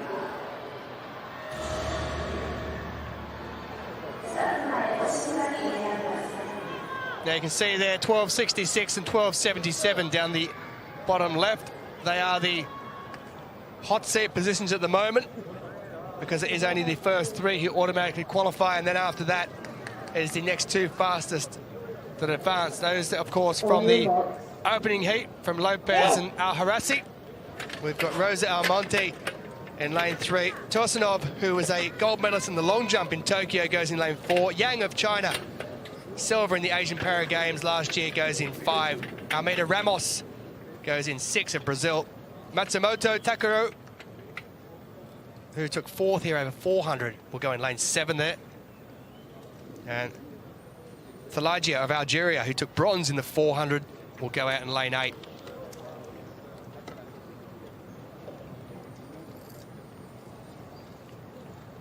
Set. So Rosa Almonte, the only one from a standing start. The rest go with the blocks, and getting away quickest was Evgeny Tursunov, the gold Paralympic champion. But working up on the outside is Yang of China. Is it going to be Yang who takes it? Tursunov, and then it looks like Matsumoto has picked up the 3rd position of automatic qualification. It is Yang in a season best 12.24 who goes through. It was tight after that. Tursunov looks like he's taken the 2nd position. He has a season best. He was 1/100th of a second, and Matsumoto of Japan in a season best 12.37 has taken the automatic position from there. Almeida Ramos will go through 4th in 12.46. But Yang, well, Tursunov got off to a very quick start, but he couldn't hold on to it at the end. And you can see at the start of that race, different varieties in terms of the start positions. Some athletes choosing not to use the blocks, maybe just using one block. But the whole point of the start is to set you up for an acceleration that lasts right the way down that 100 meters. And that is exactly what Yang did. Yeah, the long jump is as you were. We are into round 3 now. Saul Zhang's lead attempt is 6.66. Sada Felix is going quite well. He's only competing in the long jump here, 23 years old. So confirmation of those second heat. Yang, Tursunov and Matsumoto go through. Almeida Ramos and Thalagia also goes through. The man who got bronze in the 400 metres, a lifetime best for him. And Deng going through with Dedan and Mohamed Pouzi from the first heat. 12 seconds. Nice early trot for them, but the other two not progressing. So Deng the fastest, 12 seconds, along with Dedan and Yang. Tursunov, Matsumoto, Mohamed Pouzi, Almeida and Thalagia. We will see them all in the final. Now we're going to see some F46s, men's shot puts.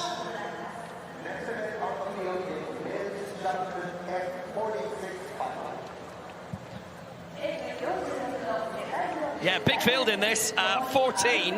This is going to go on for a bit, actually. And Josh Sinemo, world record holder. Hey, we can see him, he's right there. I think you and I have bumped into him a few times, have we not? Indeed we have. Good man.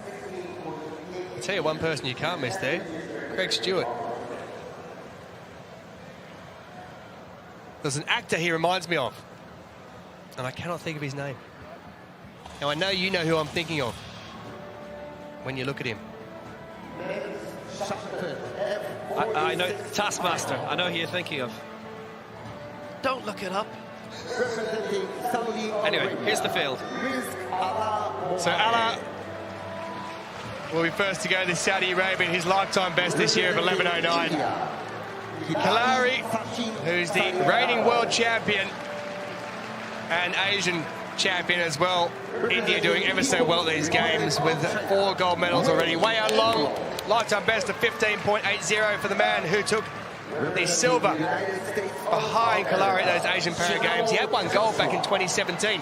Joshua Sinemo, silver last year, looking to go 1 better this time out. Andreas Skuha of Lithuania, who was a silver medalist at the Europeans back in 2021. He won gold in 2016 at the Europeans. Yasa, 15.09, his lifetime best set this year. And the same with Luka Bakovic, his lifetime best set this year, also 15.29 as he heads into the Paralympics later in the year. Matthias Schultz of Germany, he was a bronze medalist back in the Europeans in 2021. He won gold in 2018 in that. Eric Karen,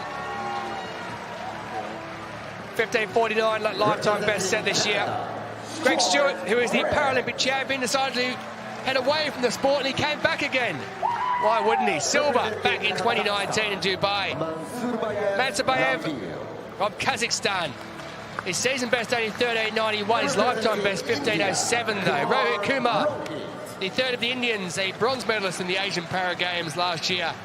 Representing South Africa, Kerwin Noemdel, bronze last year in Paris for the South African. And Ravo Maxims of Latvia. Season best of 13.12. He'll need some work to do if he is to go any better. You thinking of Greg Davis? I can't think of his name. Anyway, Greg Stewart, who is the original. He's 7'2", 2 meters 18. And that had a little bit of help, potentially in claiming Paralympic gold. But Josh Sinemo, he's had some career. Silver last time out. He's normally tilting around there. He's 43 now.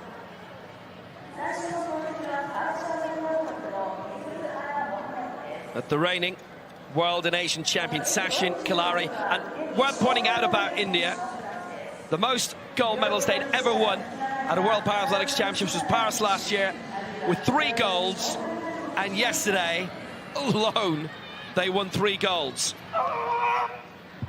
That's a solid start from Mohammad Rizk Allah. And there's actually a very, very big point I want to make about India as well, who are improving all the time in this, but Rizk Allah getting this competition underway.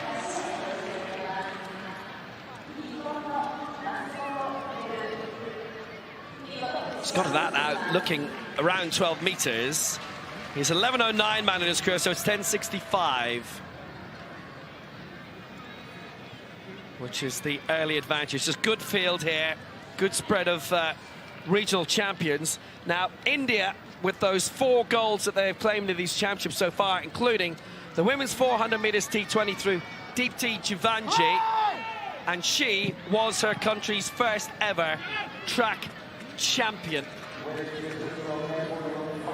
at a World Para Athletics. Worlds. So Kalari here, he's the reigning champion.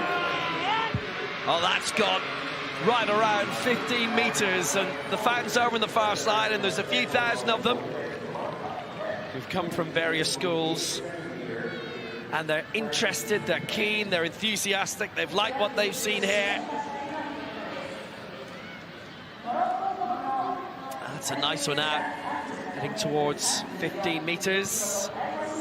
14.73 for the early lead. He's gone further than that this season. 16.33, which is only 4 off his lifetime best. World record 16.80 when Josh Sinamo won gold in Dubai. Wide and long. He was a 15.80 man in his career. That's obviously lifetime best, which is a one-off. That's bang on 14, just bounced off the line. You just have to appreciate the enthusiasm every time a throw comes, even if it's just slightly away from those fans on the far flank. YN long will be looking for something a bit longer. 13.99 goes into the silver medal position. Now Josh Sinamo next. He's turned 43 now. Born and raised in San Diego. That's a belter of a throw, and that'll be the lead surely. So 16.80 his lifetime best when he took the gold in 2019. Silver last time out, finishing behind Kalari. So these two, the top two from last time, are going out really, really early in this. And that visually looks to be the lead by a good bit. Maybe half a meter, maybe slightly more. 15.26 for the Paralympic bronze medalist and the back-to-back Parapan champion from Lima and Santiago. And then you got a little glimpse, just a small glimpse, of Andreas Skuja. Hey, it was a foul, so there you go. Women's 100 meters T54, some great champions here. Amanda Kataya won this last time, and in Dubai as well. She's not here. Coached these days by Arno Mull, who's Catherine de Brunner and Hamidi Bugandun among the roster. Really, really good athletes who we will all see at the Paralympic Games later this summer. So 4 going in this. Only Zhao has won major championship medals previously. But these days, you just always have to watch out for Mauritius. Marie Breen will be going in this. But Zhao Xiaquan, the reigning Asian Games and Paralympic champion, and also this week's world champion in the 1500. That's the thing you have to love, Steph, about the wheelchair racing, about the T54. Versatility, can take on anything. Well, I think in the past we've definitely seen a ton of versatility, and you look at someone like Marcel Hugh, who has been dominating in so many things, but interestingly, Marcel does not dominate in the 100-meter sprints, and it's such a different technique, getting your chair off the starting line to maintaining a top-end speed. Here's the quartet for this first round heat. It's a semi-final in the women's 100 T54, and in 4th for Switzerland, 5th in the 100 and the 400 in the last Europeans in Bydgoszcz 2021, Licia Musinelli. In lane 5 for China. So the reigning Asian Games and Paralympic champion. Gold in the 1500 here, silver in the 8 for Zhao Xiaquan. In lane 6 for Mauritius. 6 in the 200 back in 2017 in London, Marie Breen. And in lane 7 for Japan. 7th in the 100 meters final in Paris last year, and 6th in Tokyo in the Paralympic Games in 2021. Momoka Morioka. So it's the first 3 of these 4 who will go through. I think they were planning for slightly more being in this, but that's the way it is. Top 3 and the next 2 fastest are going to qualify. Musinelli in 4, Zhao in 5, Perrine in 6, and Morioka in 7. Set. A Away first time. Zhao starting solidly. Morioka starting brilliantly. That'll please the home crowd in Kobe, but now Zhao Zhaoqian will go and will rock it away, and Musanelli's right behind. Zhao, Musanelli, Morioka, they're the three to go through, 16:67. And they progress. Thank you very much. Season's best for Zhao. The reigning Asian Games champion, over 115 silvers in the 4 and the 8 in Hangzhou last year. The 2 silvers behind Tian, who we're going to see shortly. And they will meet again. And Musanelli, nice to see her get into a final. It is her first global final. And Morioka in a global final for the 3rd time after Paris and Tokyo. You can see in lane 6 there, just an example of how difficult it really is to keep your chair straight. You're putting in so much power. If you're not putting that power in evenly, you can drift. Now, if you contrast that to Zhao, you can just see completely smooth. She's very relaxed at this point. I don't think we're looking at her full effort there, but this is all about technique. There is so much technique in wheelchair pushing, just like there is in sprinting, and that is something the Chinese and Zhao do very, very well in this women's sprint event. Good win for Zhao Zhaoqian, which kind of went according to form, but Musanelli and Morioka kept up their pace as well. Shot put still being led by Josh Sinamo. And in the men's long jump, well, Zhao Hangzhou is leading Xu Peng. This is Xu Peng, 6:42 in round 4. Can be confusing at times, can't it? Yeah, Zhao Peng has the 2nd position, 6:30 with his opener, 6:08. And that one there, well over 6 meters. 6:42, a season best for him. That does leave him in 2nd position, though, because Zhong Hangwao with his 2nd was 6:66.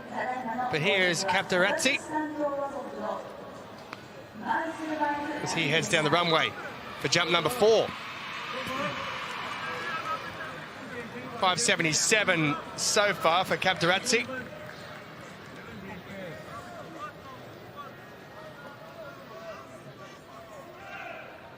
Leaves him in a bit of a precarious position.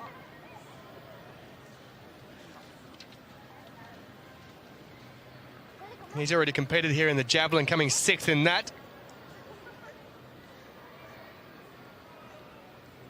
Lifetime best of 6:12, 5:63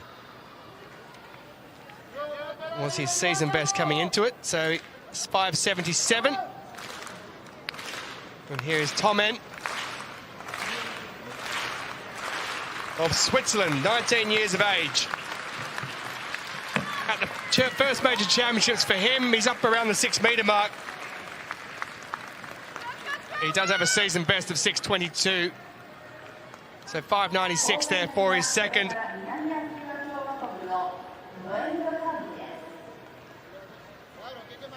Now I have a quick piece of trivia, a question we were asking yesterday.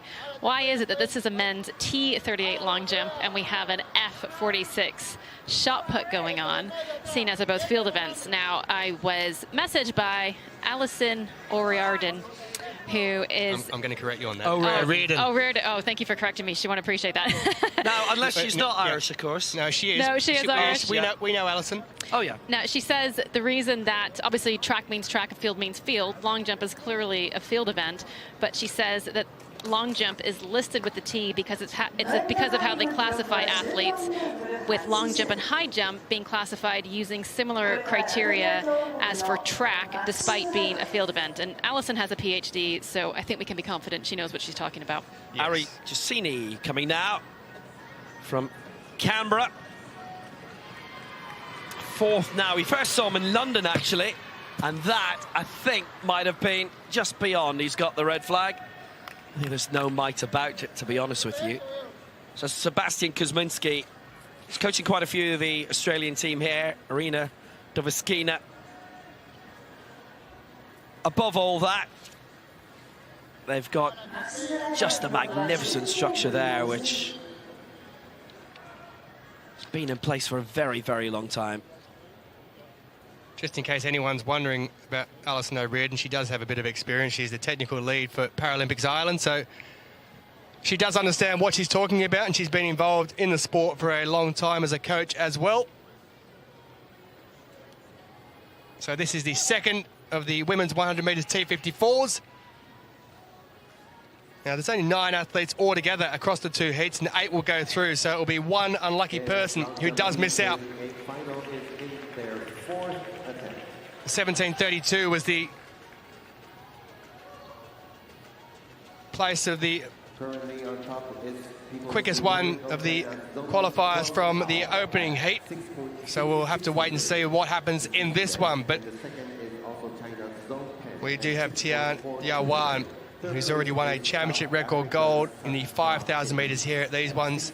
Naomi Alphonse, who was one of those ambassadors before the Games. She took silver last year in this in Paris. So it's a high-class field. Women's 100-meter T54. Only 3 can automatically go through. And Duangan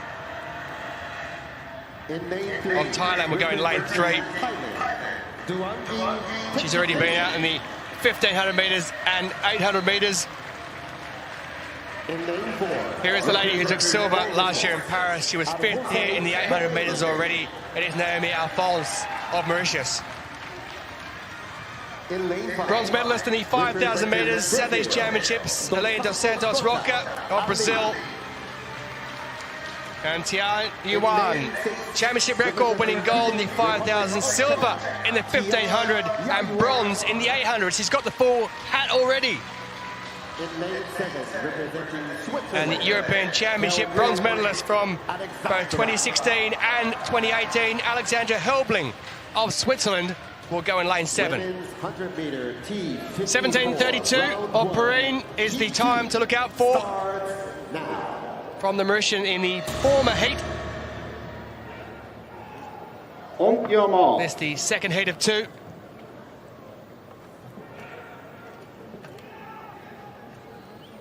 So could Mauritius possibly have 2 in the final? Set. Well, Alphonse has got away very quick there in lane 4. She's moved out to the front. She's a good 3 or 4 lengths in front. She's certainly going to win this unless something dramatic happens. Tian in second place at the moment, and outside her it's Helbling who are going to go through. So it is Alphonse, Tian and Helbling are the 3 that go through automatically. Season best of 16.104. Naomi Alphonse in first position. Also a season best for Tian and a season best as well, rounding out for Helbling. 18.10. So that means that Dos Santos Roca will go through, and it is Duangan who will miss out despite setting a season best. The Thai will be the one who doesn't go through. The season best for 4 of the 5 athletes. Alphonse, Tian and Helbling definitely through. Dos Santos Roca will go through, joining Perrine as the 2 fastest qualifiers. Now, you don't have to be an expert there just to see why Alphonse is so fast. In the span of time it takes her competitors to take about 3 pushes, she's already taken 4. Her hand speed is so quick, and that is why she is so good at this event. Yeah, very easygoing person. She spoke extremely well at the pre-championships press conference. And she's into a final again, looking to do 1 better than last year. She takes it in a season best. Tian and Helbling also go through, and Dos Santos Roca qualifies as well in 18.10. We'll have 2 for Mauritius in the final. That's because Marie Perrine qualified as well as you, taking the victory in the first heat, 16.67. They all went through in the end. Everyone bar 1. So there were 9 that went. 8 go through. Perrine and Dos Santos Roca as the lucky losers. Progress continuing in this shot put F46 single arm amputee category. Things have moved on. You will see how in a moment. One of the favourites showing why he is one of the favourites. Modi Yasa of India, who are enjoying the most successful World Para Athletics Championships ever. It's now 7 gold medals in the last 1.5 World Championships, if you like. We still have, it's the 4th last day. All ends on Saturday. Modi Yasa, at the moment, is set to get all of his throws in. We're in round 2 still only. And he is only 12 centimetres clear of the cut line, which is 13.99, and that's just what he's thrown there. There's a little quirk in terms of the abbreviations, but there's a massive quirk in terms of throwing. There's our leader. We'll show you how he did it shortly. Before that, Luka Bakovic, who finished 4th last year. 15.29 his lifetime best this year, and that's not bad. That's around 15 meters.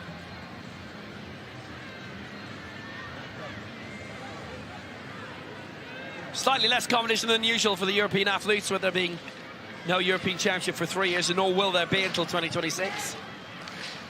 Like next year's Worlds, the venue to be announced shortly. Decent by Bakovic, that, though, and he might just have got himself close to the medals, or closer. Then again, he might not. 14.77. This man's been winning World Championship medals since 2013 in Lyon at the Stade de Rome. Silver there, silver in the Olympic Stadium in London.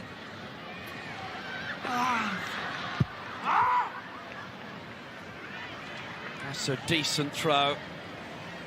14.43 in 6th spot. Good silver he picked up there at the London World Championships.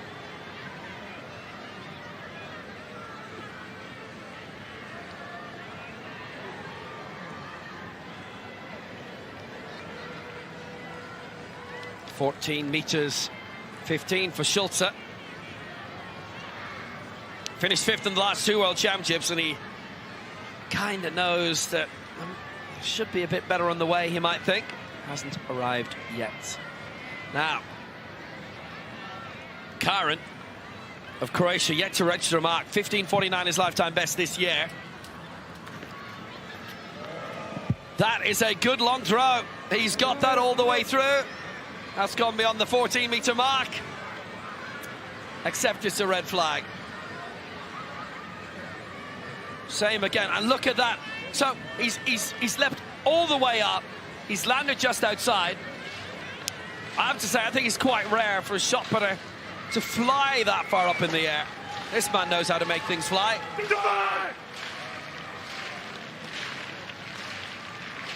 Greg Stewart out in front. 15.79 in the opening round to lead. He's 10 centimeters clear of the defending champion, Sasha Kalani. So the Paralympic champion leads the world champion. Can he add more to it? Maybe.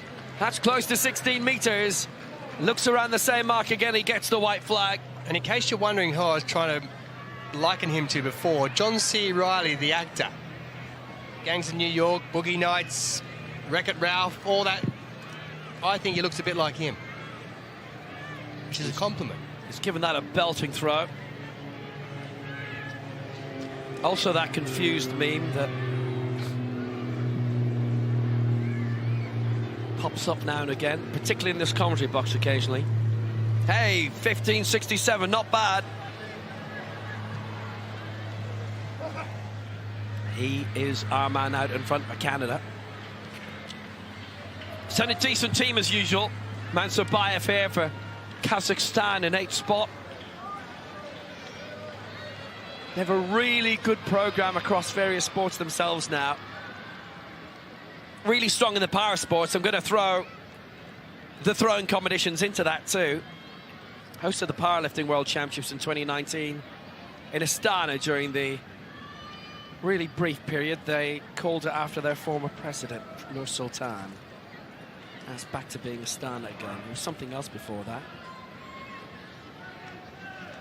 Ramit Kumar. He's another of those yet to register a mark.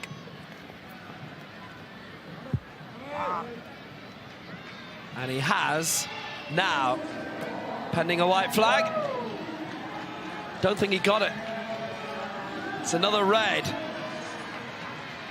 Ah, well. That foot almost landed further than the shot. Euphemistically speaking.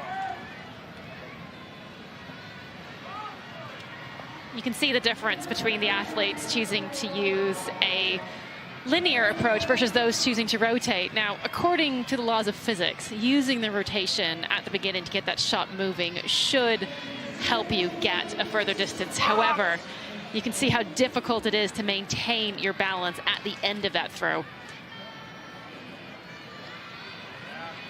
And actually, some athletes can't use it because they're just too tall to stay in the circle and have to go with the linear glide. Yeah, earlier in this competition when we had that downpour of rain on, oh, I can't remember what day it was. Saturday evening, Sunday evening? Yeah, it was Sunday night. Sunday night. I wasn't here. Sunday night, that's right, you were resting up, having a good time. And there was a lot of rain and the circle became very, very slippery and they were having to wipe it after each go. Only allowed generally to do that in between rounds in official capacity, but athletes can do it themselves, and so many don't think of doing it. Maxims is going to fall short of 14 again, and he's going to pick up a red flag. Because I remember there was a Diamond League meeting last year in the Discus, and they actually had to suspend it. It was getting so bad, which is unusual. But it's a certain advantage if you're the first to go when you can only do it between rounds as far as the officials go. Now, unless you take your own mop out there, if it's going to be really, really wet, then you're in trouble because you're going to have a towel. And we saw it the other night when they throw it on the ground. It was like a piece of concrete itself. That was a red flag, by the way, for the man with the red and white flag. Well, kind of wine and white for Rivo Maxims. Greg Stewart is the man who's leading the way. 15.79 in the opening round. It's good to see him back after his little break away from the sport. He came out straight away, the reigning Paralympic champion. Sachin Kalari was leading at this stage. Josh Sinemo had come out with a 15.26. Sinemo had had the best in the opening round up to this point. Greg Stewart, opening round. Lashed all the way out towards the 16-meter line. White flag, no doubt. First throw in the lead. Thank you very much, Greg Stewart in pole position. One of the reasons Greg Stewart said that he walked away from the sport was that he had just found he'd lost his passion for it. But at the start of that shot put throw, he let out this enormous roar, and I think it's pretty clear to see he has found his passion again. He's back. Nathan Maguire is as well, the Commonwealth Games champion. We have got one of the blue ribbon events. They all are. Men's But there's something that meter, feels a T54 little bit special about the men's 1500 meters T54. So, on the inside for Japan, Asian Games, 7th place from the 800 last year, Hiroki Kishizawa. Next up, man who finished 4th originally in the 5,000 meters final, which will be rerun for the UAE Badr Al-Hassani. Silver here in the 400 meters, his 2nd World Championship medal, Dai Yunkang of China. Next up, for Great Britain, the reigning Commonwealth Games champion, European silver medalist, Nathan Maguire. Next up for Japan, world champion in the 4x4 in London in 2017, bronze in the 15. Next up in Dubai, Tomoki Suzuki. Next up for Thailand, 6th in the 100 and the 400 in the Asian Games last year, Pipapong Sianglam. And then the man who won the 5,000 meters earlier in the week, and then he won it. Silver in the 8 last year in Paris, Faisal Al-Rajahi. Then for China, 7th in the 5,000 meters final in Dubai 5 years ago, Jin Hua. Next up, the man who's crashed means we'll have a rerun in the 5,000 final. He has won 11 World Championship medals, but none of them gold yet. Representing People's Republic And in of his China, global championship Luo debut, Xinchuan. the temporary bronze medalist in the 5,000 final. This is now officially his Men's first final then, Luo 1500-meter Xinchuan. Two no starters, Samuel Rizzo and Cedric Rave. We had a couple of reserves in Ludwig Malter and Masayuki Uguchi, but they're not starting either. So the final of the men's 1500 meters T54. It's a really good field. No Marcel Hug, who is the champion. Who's going to get the goal this time? Kushizawa, Dai, Maguire, Suzuki, Xianglam, Alrajehi, Jinhua, Kongen, Luo, Alazani. What a great field. What a great noise. Jinhua trying to move on the outside. It's Dai who's got there ahead of him. Dai leads. It's China 1-2. They've got 3 in the side of Liu as well. Kishizawa trying to make an early break. But it is clearly Jinhua who leads. And it is a very good advantage for China. 1-2-3 with 3 laps to go. China has gone right to the front to control this race. And we've seen this before. We know that they are excellent sprinters. We know they have fantastic change of pace. And with them in the front, blocking everyone else behind them, it puts all 3 of them in pole position.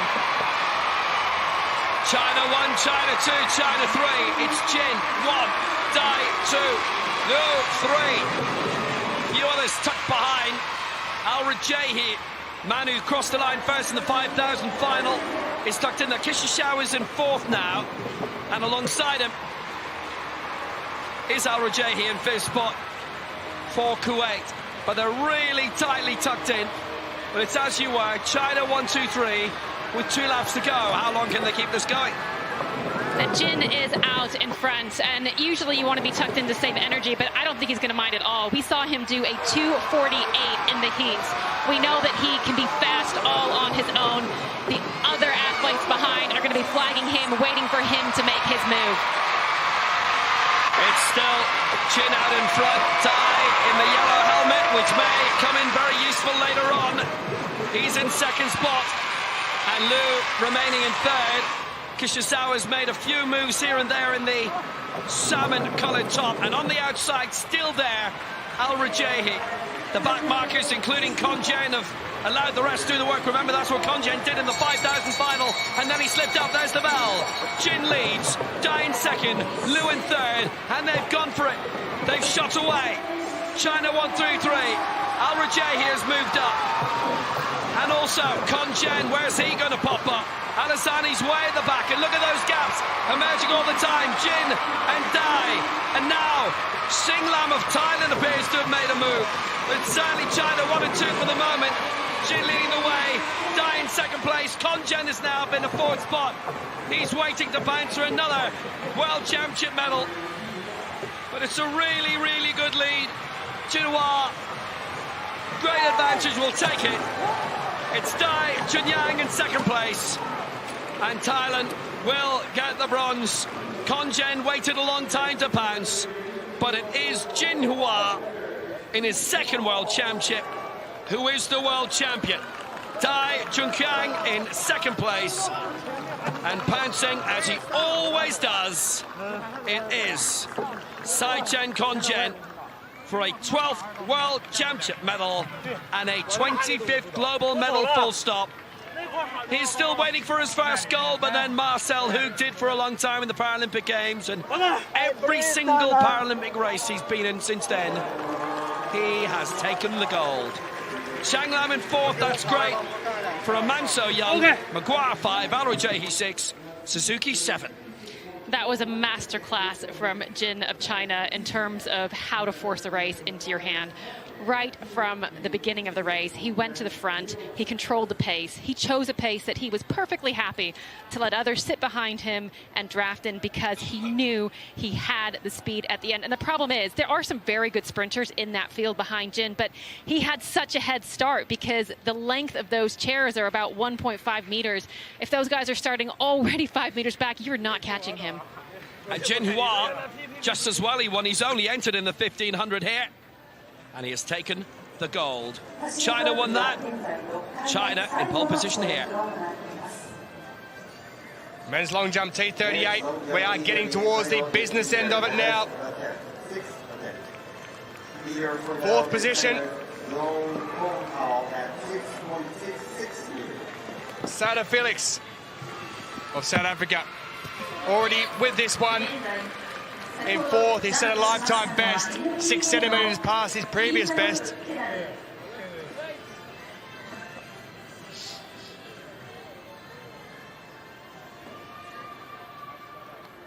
As he looks to round the competition out on a high. We're in the last round.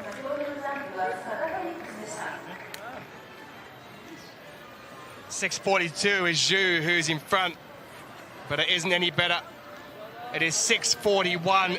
He's improved, but he hasn't got there.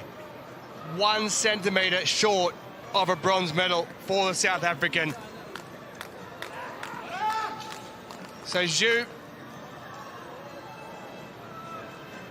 he's guaranteed the bronze. Kinchikov watches on because Kinchikov is in second position, and here's gone with his final attempt, which put him into that position. 6:52 is a season best. Can Zhu strike back? Well, it's a decent enough attempt. It's a white flag that's been given.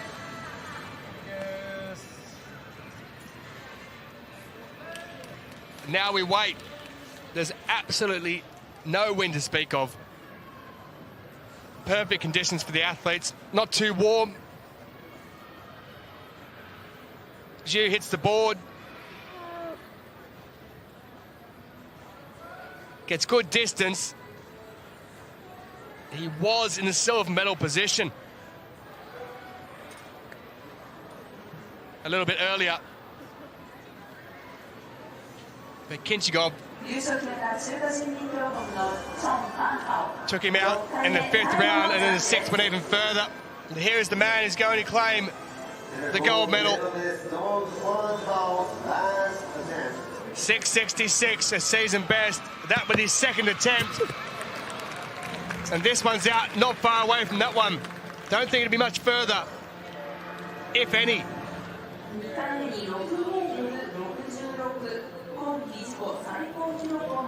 Doesn't matter though. 6:47, which means that Zhong Wanghao has taken the gold medal. The reigning champion Zhu Dening of China wasn't here, but Zhong has taken it. He was the silver medalist last year in Paris. He was silver medalist in Tokyo 2020. He was silver in 2016 in Rio, and he was silver also in London 2017. He finally gets his hands on the gold medal. Zhong Wanghao of China takes first place. Kinchikov racing as a neutral. He was the European champion. He is the European champion. He was 4th in Tokyo in 2020. And that man there will be celebrating later. Zhu Peng takes the bronze. 6:42 a season best for him. So China 1 and 3. Kinchikov splits them in the middle, taking the silver. 6:52 with that season best. That came in his final attempt. He had taken the silver position with his 5th attempt of 6:44, but this one was the best of all for Kinchikov. Well out there, he liked it as soon as he got up. The arms went in the air. He realised he put himself into that silver medal position. He couldn't quite get up there into the gold, but he'll be happy with that. The European champion who was so close in the Tokyo Paralympics but missed out by the barest of margins. He takes a silver here at these Worlds, and this man here, finally. Zhu adds to the 100 metres in the bronze, with a bronze in the long jump. How's that for consistency? Chinese flag represented again. That's been up the flagpole plenty in these championships. And I don't think we're finished with it yet.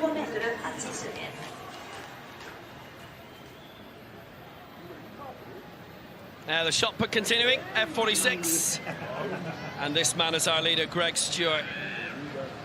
He's only just gone and extended his lead by a further centimetre, 15 metres 80. Third round attempt for Stewart.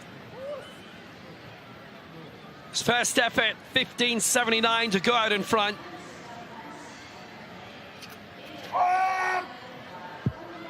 That adding a centimetre onto it, getting closer to the 16 metres. 16.80 is Josh Shinimo's world and championship record from Dubai 5 years ago. I really do like the socks. Brilliant throw.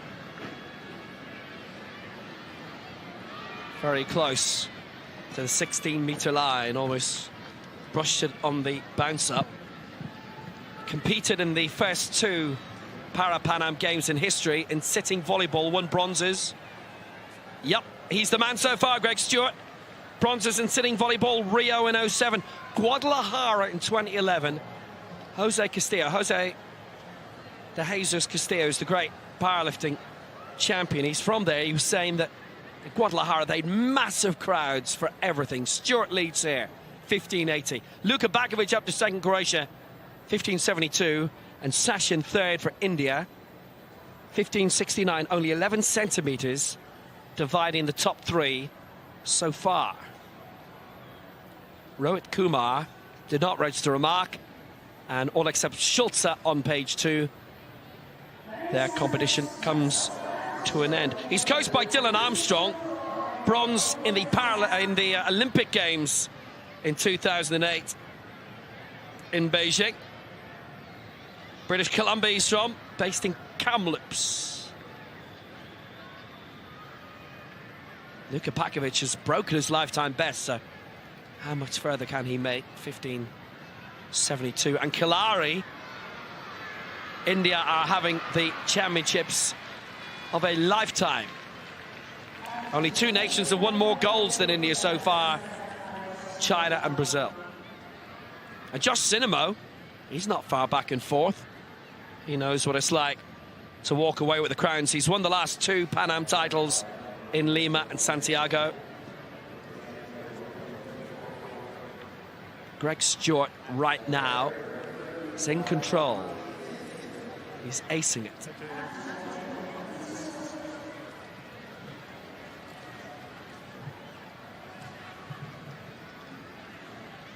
I can't imagine what time it is back home in British Columbia right now, but it's probably, actually, it's last night.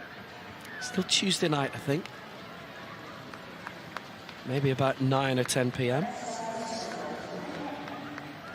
So at the moment, we have finished round 3. Now, we had 14 men in the shot put, which is actually pretty amazing because in the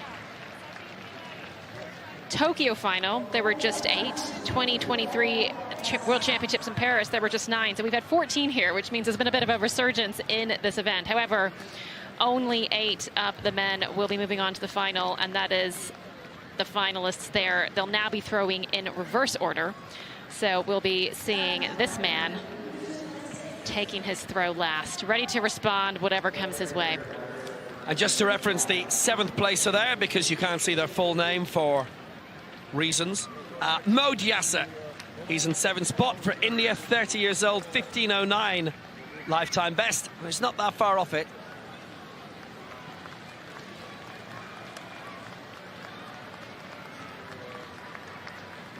And we are losing a few notable names. Andrea Skuya, normally in terms of the shot and the discus, tends to medal quite a lot.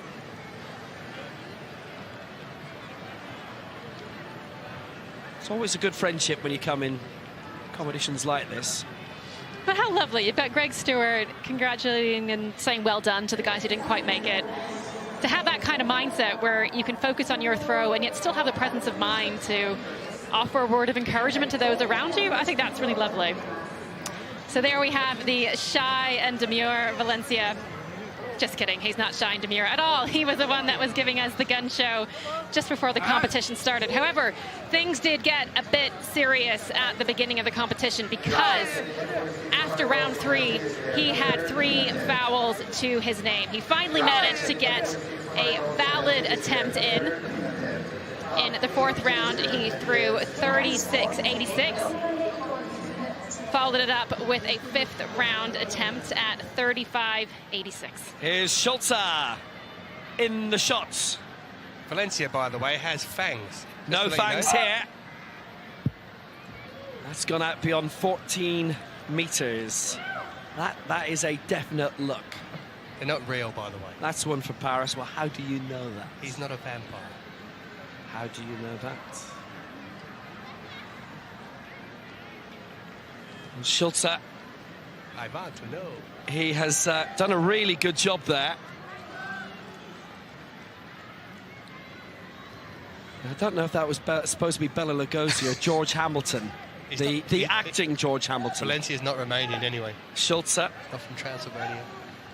14.89. There's actually a story about that, which has nothing to do with athletics. But anyway, here's Mo Diassa with his 4th round throw. That's not bad. Sent it out. Well, we're waiting for this result. And Mo Diassa, who's doing really well so far in Indy R2. Really good throw. There was an absolutely classic version of Dracula with Bela Lugosi, the famous one, in the 30s.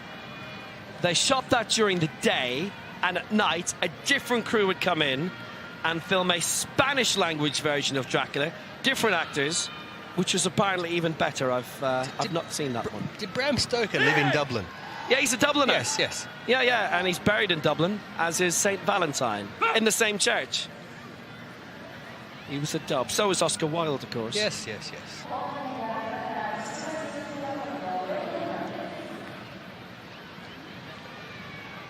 This is Y, which probably sums up the last minute. YN Long. He's currently in 7th spot. Well, that's not bad. Mo Diassa, with his previous effort, went out to 14.57. Yeah, just while we're waiting on that, I think there's a bit of information, isn't there, on the javelin throw F34 where we're talking about Valencia. Yes, I've got a bit of an update. Originally, I had said that he had fouled his first 3 attempts. Now, on our system, those attempts have come back, which means he's now been given the 37.07 he has in round 3. Now, that still keeps him in the lead. Nothing changes about that. However, it's very important he gets every centimeter he can because we will have Saeed Afrouz coming up, the world record holder, and he is getting into his chair right now. Kerwin Noemda will be back for that. This is the man who won bronze last time out in Paris at the Stade de Charlotte. 14.80 is best so far. He has thrown 16.13 this year, which is beyond everybody's throw today. Obviously, it's always down to the day and the conditions, and it's not quite been the same morning weather that we've been used to this week. And that will not be an improvement. 14.80 is his best. And that was 14.50.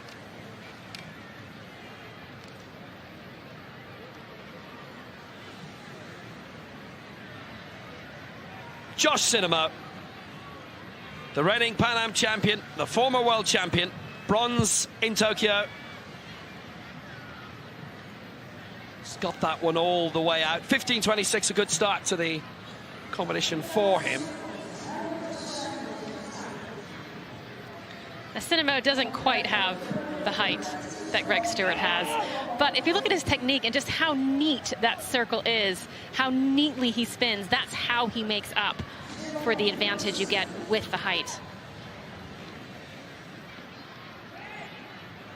Yeah, he once finished runners-up in the world's strongest disabled man.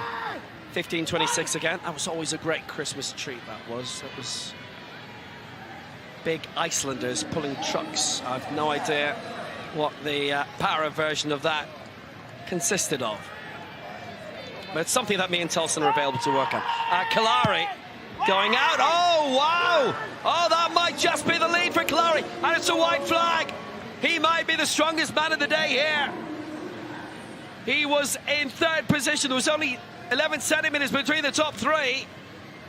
But Kalari might just have taken control of this one. The champion 2 years ago, the champion last year, what am I saying? As well as the Asian Games. That's certainly beyond, surely that's beyond the best we've seen. Kalari in front, 15 meters 93. That really puts it up to Greg Stewart. No doubt about that. Luka Bakovic in silver right now with that lifetime best of 15.72. That lifetime best has gone! And the lead might have gone for Kalari. It's a white flag. Bakovic maybe in front here. This is why the field events are so exciting, and you cannot take your eyes off them. You have to follow the story through all the rounds. And sometimes you get a round like this where everything just changes all in the space of about 3 minutes. A fantastic throw by the Croatian. He knew it was good, certainly beyond 16 meters. 16.04, and Bakovic goes out in front. Stewart suddenly, in the space of 2 consecutive throws, falls from first to third. That's around the same mark as his previous 3. The pressure really is on now. Not that Greg Stewart's thinking about this, but there are actually 2 things going on at once. Of course, he wants to win a medal, but for Canada, if Greg Stewart finishes in the top 2 positions, he would earn Canada another quota spot for the Paris 2024 team. So this is a big deal for a few reasons. There's a lot at stake at these World Championships. That's not an improvement. It's 15 meters 70. Literally, what a turnaround. Bakovic is in the gold medal position. Kalari second, Stewart third. And Schulze to get round 5 underway. We're down to the last 5. Schulze in 5th, 14.89 in the previous round. And he finds himself just slightly going adrift now. That's a foul, by the way. It's a red flag.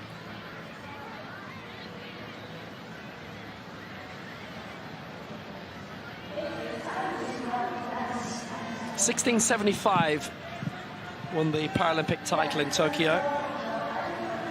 Bakovic was not in that final.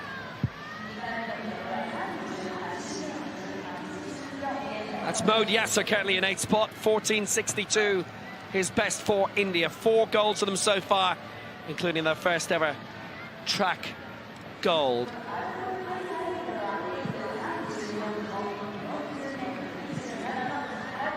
Really brilliant time that India are having here overall. Mode Yasser doing his best to add to it. 14.53 stays where he is. So YN Yong coming now in 7th spot. 15.80 his lifetime best, which right now would not get him in the top 3. Greg Stewart is on 15.80. But Stewart's next best is 15.79. Y in 7th is well down on that.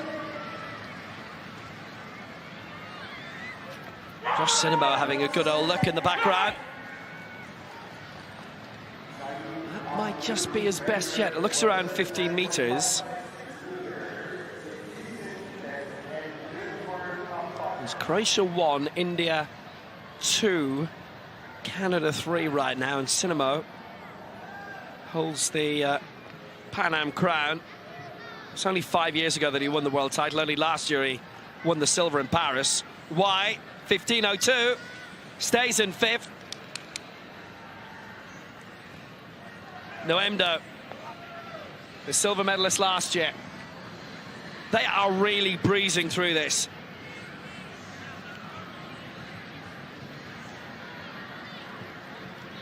He's still only 29.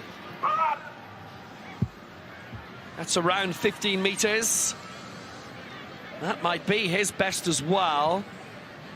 It is a white flag.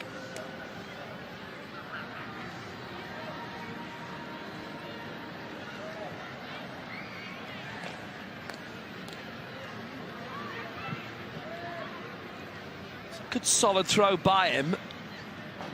14.80 in the opening round. That should be a little bit beyond, I'd have thought.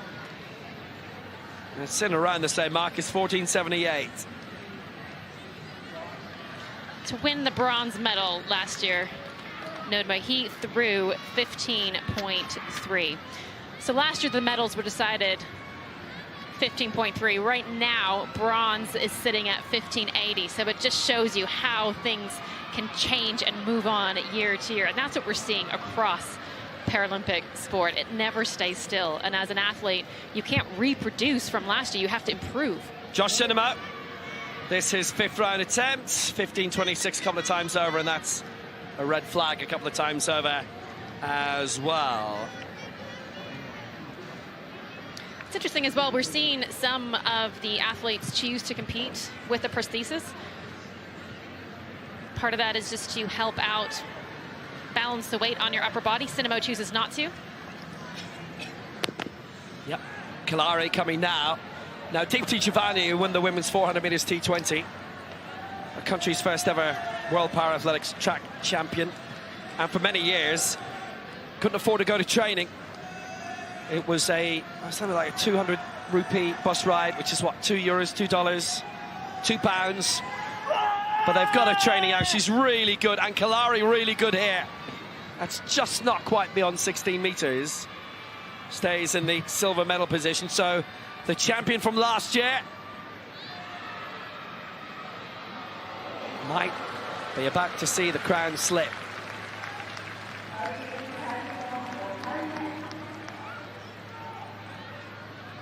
He got his best to take the lead for about a minute in the previous round, 15.93, and then Bakovic came out with that 16.04. 15.35, Kalari does not improve. Bakovic then, bronze in the javelin in Big Gosh in the last Europeans in 2021. He was fourth in the shot then. He is first in the shot now in this world final. And Bakovic just going short of the 16-meter mark. Javelin is ongoing. It's a seated competition. It takes time. We'll be back with that very soon. We are breezing through the shot put. Ooh. Bakovic keeping his balance just. It's about 15.5. Obviously, with the likes of Sandra Perkovic, they have their great history in throwing and field events. Blanka Vlasic, obviously, in the high jump for years and years. Bakovic did brilliantly in keeping his balance there. Makovic remains in front. Will we still be saying that in 20 seconds' time?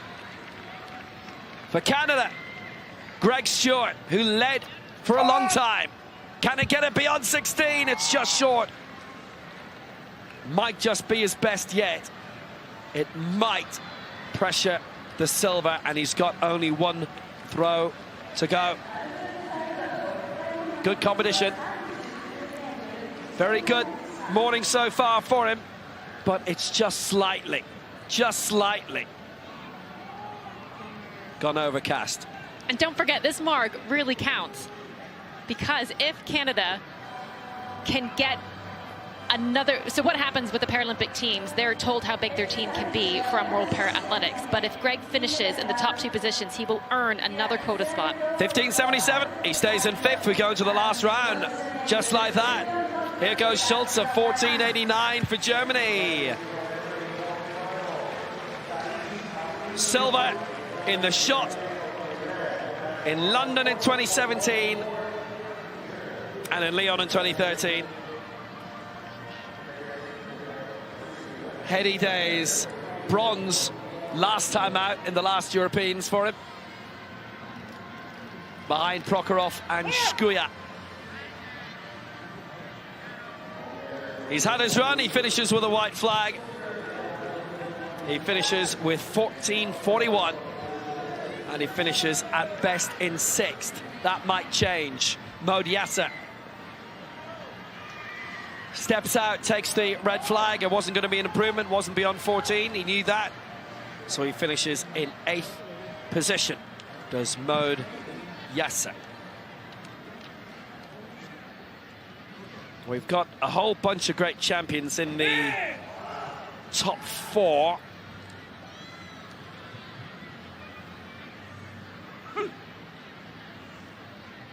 Wyatt Long won silver in the Asian Para Games last year in Hangzhou behind Kalari.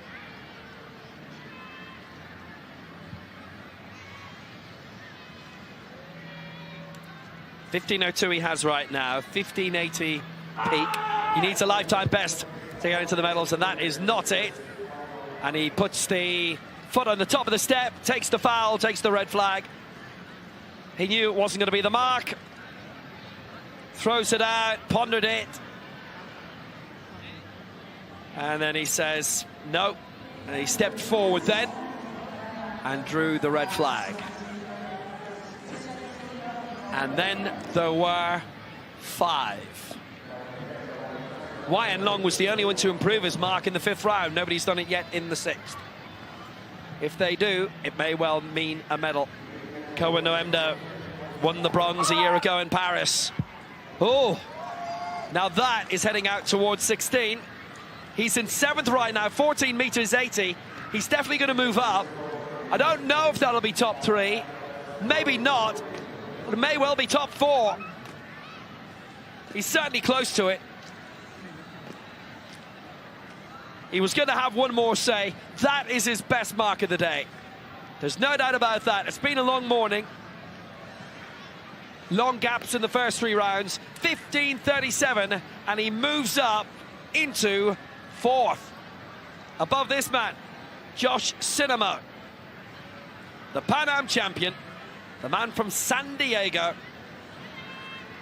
That was Simon and Simon territory. So needs something belting towards 16 meters. It's not it.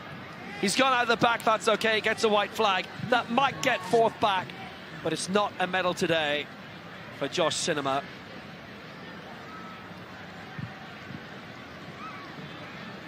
He just knew it.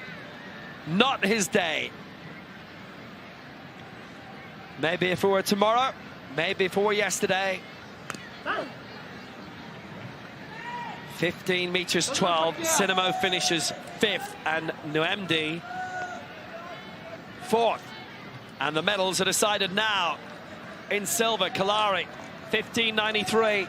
Needs an extra 11 centimeters to match and then overtake Bakovic. Needs to be beyond 16. It is beyond 16.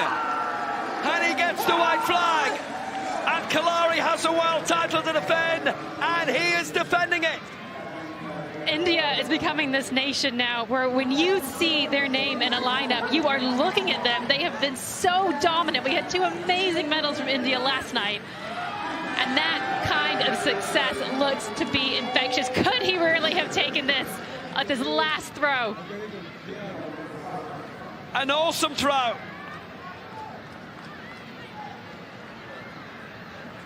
An Asian record throw. He's in front. 16 meters 30. Kalari on the brink of gold. 2 throws to go. Bakovic of Croatia. 16.04 was his lifetime best. He needs another. That's not it. And he takes the red flag. Steps on the top. Bakovic. Well, it is his first global medal. At the moment, it's silver. It may be bronze. Bakovic with a couple of lifetime bests today. He had come into this with a 15.29, and he has beaten it 3 times. So, Kalari, it's silver at least. He was down in bronze. Now he's in gold. 1 more throw to go. It's Greg Stewart.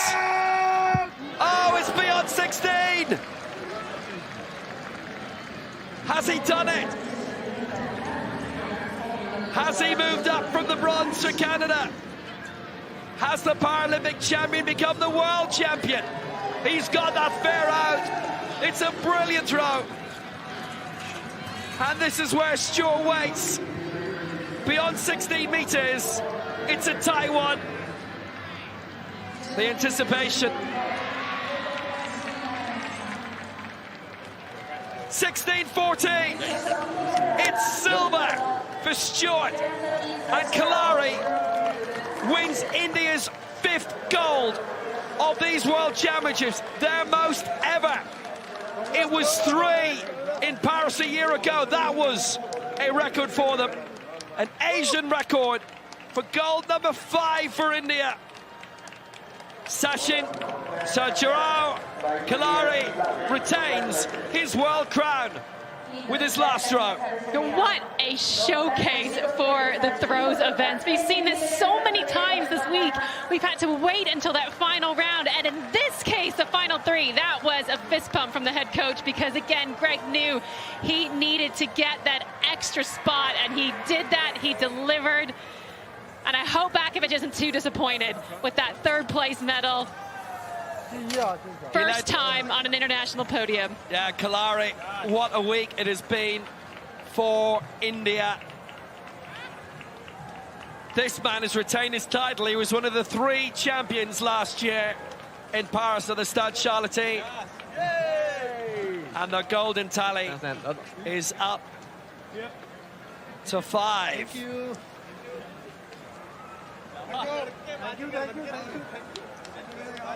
I'm sure in terms of Bakovic, when he starts reflecting soon, maybe a couple of hours, his first global medal. It's great to see Greg Stewart back again after a couple of years away. The Paralympic champion has a title to defend in Paris. Silver for Stewart. Bakovic gets his first global medal. A world bronze to go with his European bronze in the javelin 3 years ago, and he was leading heading into that final round. 16:04. Good fight.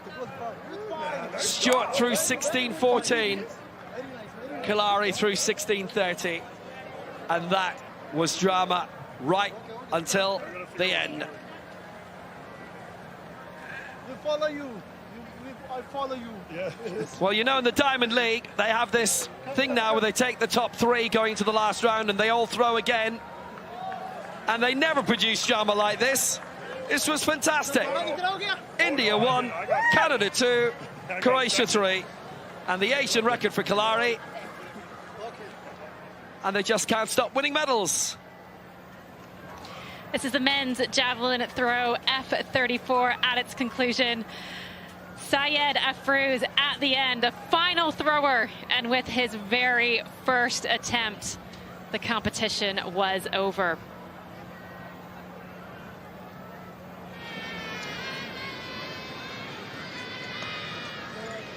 Now, we saw Medina at the beginning of this competition having a little bit of fun with his teammate, doing a few short sprints. He managed to produce a season's best on his very first throw, knocking Kafaje from the top spot.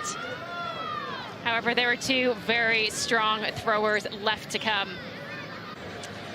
Medina finished 3rd at last year's World Championships, and it was 3rd again here. Up next was his teammate, Valencia.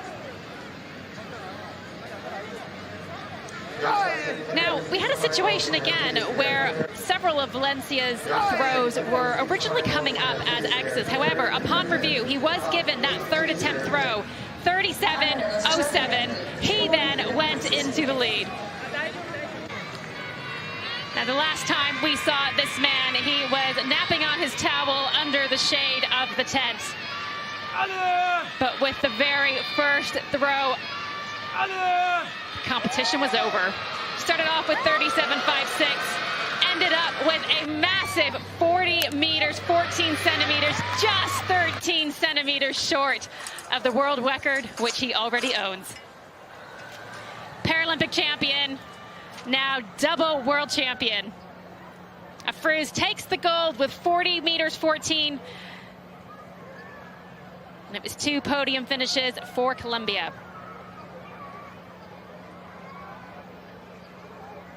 We also had a personal best from Kai of China, the only F-33 we had in action.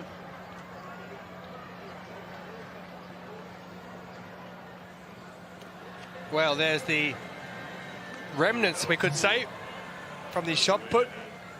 When I say remnants, I mean it in the nicest possible terms, because they are 1, 2, and 3. There's the man who, with his last throw, keeping the fans happy, little and large. Taking the pictures, Greg Stewart. What a finish indeed, and there's going to be at least one Canadian thrower who's going to be very, very happy with what he's done there, because there's an extra spot available. So Jinhua taking the gold in the men's 1500 meters T54. His first global medal. Dai Junquang the silver in what was a really good race, and bronze going to Saishon Konchen, his 14th, his 12th World Championship medal. He is 13 in the Paralympic Games, and there's another 5,000 to come soon. Men's long jump T38. Zhonghong Wao, season best, taking the gold. Kinchigov with a silver, and Zhu of China picking up the bronze medal. And China 1 and 3 in that as they continue their leadership of that medal table. India, though, aren't too far behind with Brazil. No mark for Birikov, so he went out after his first 3.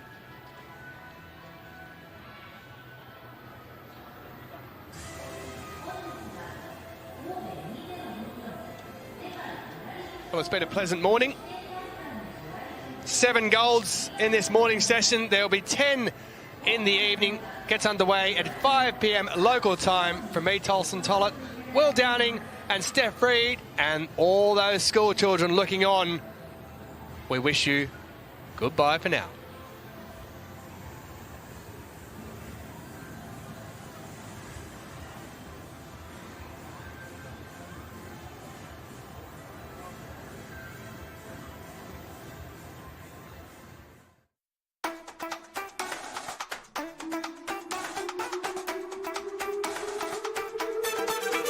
Run it up.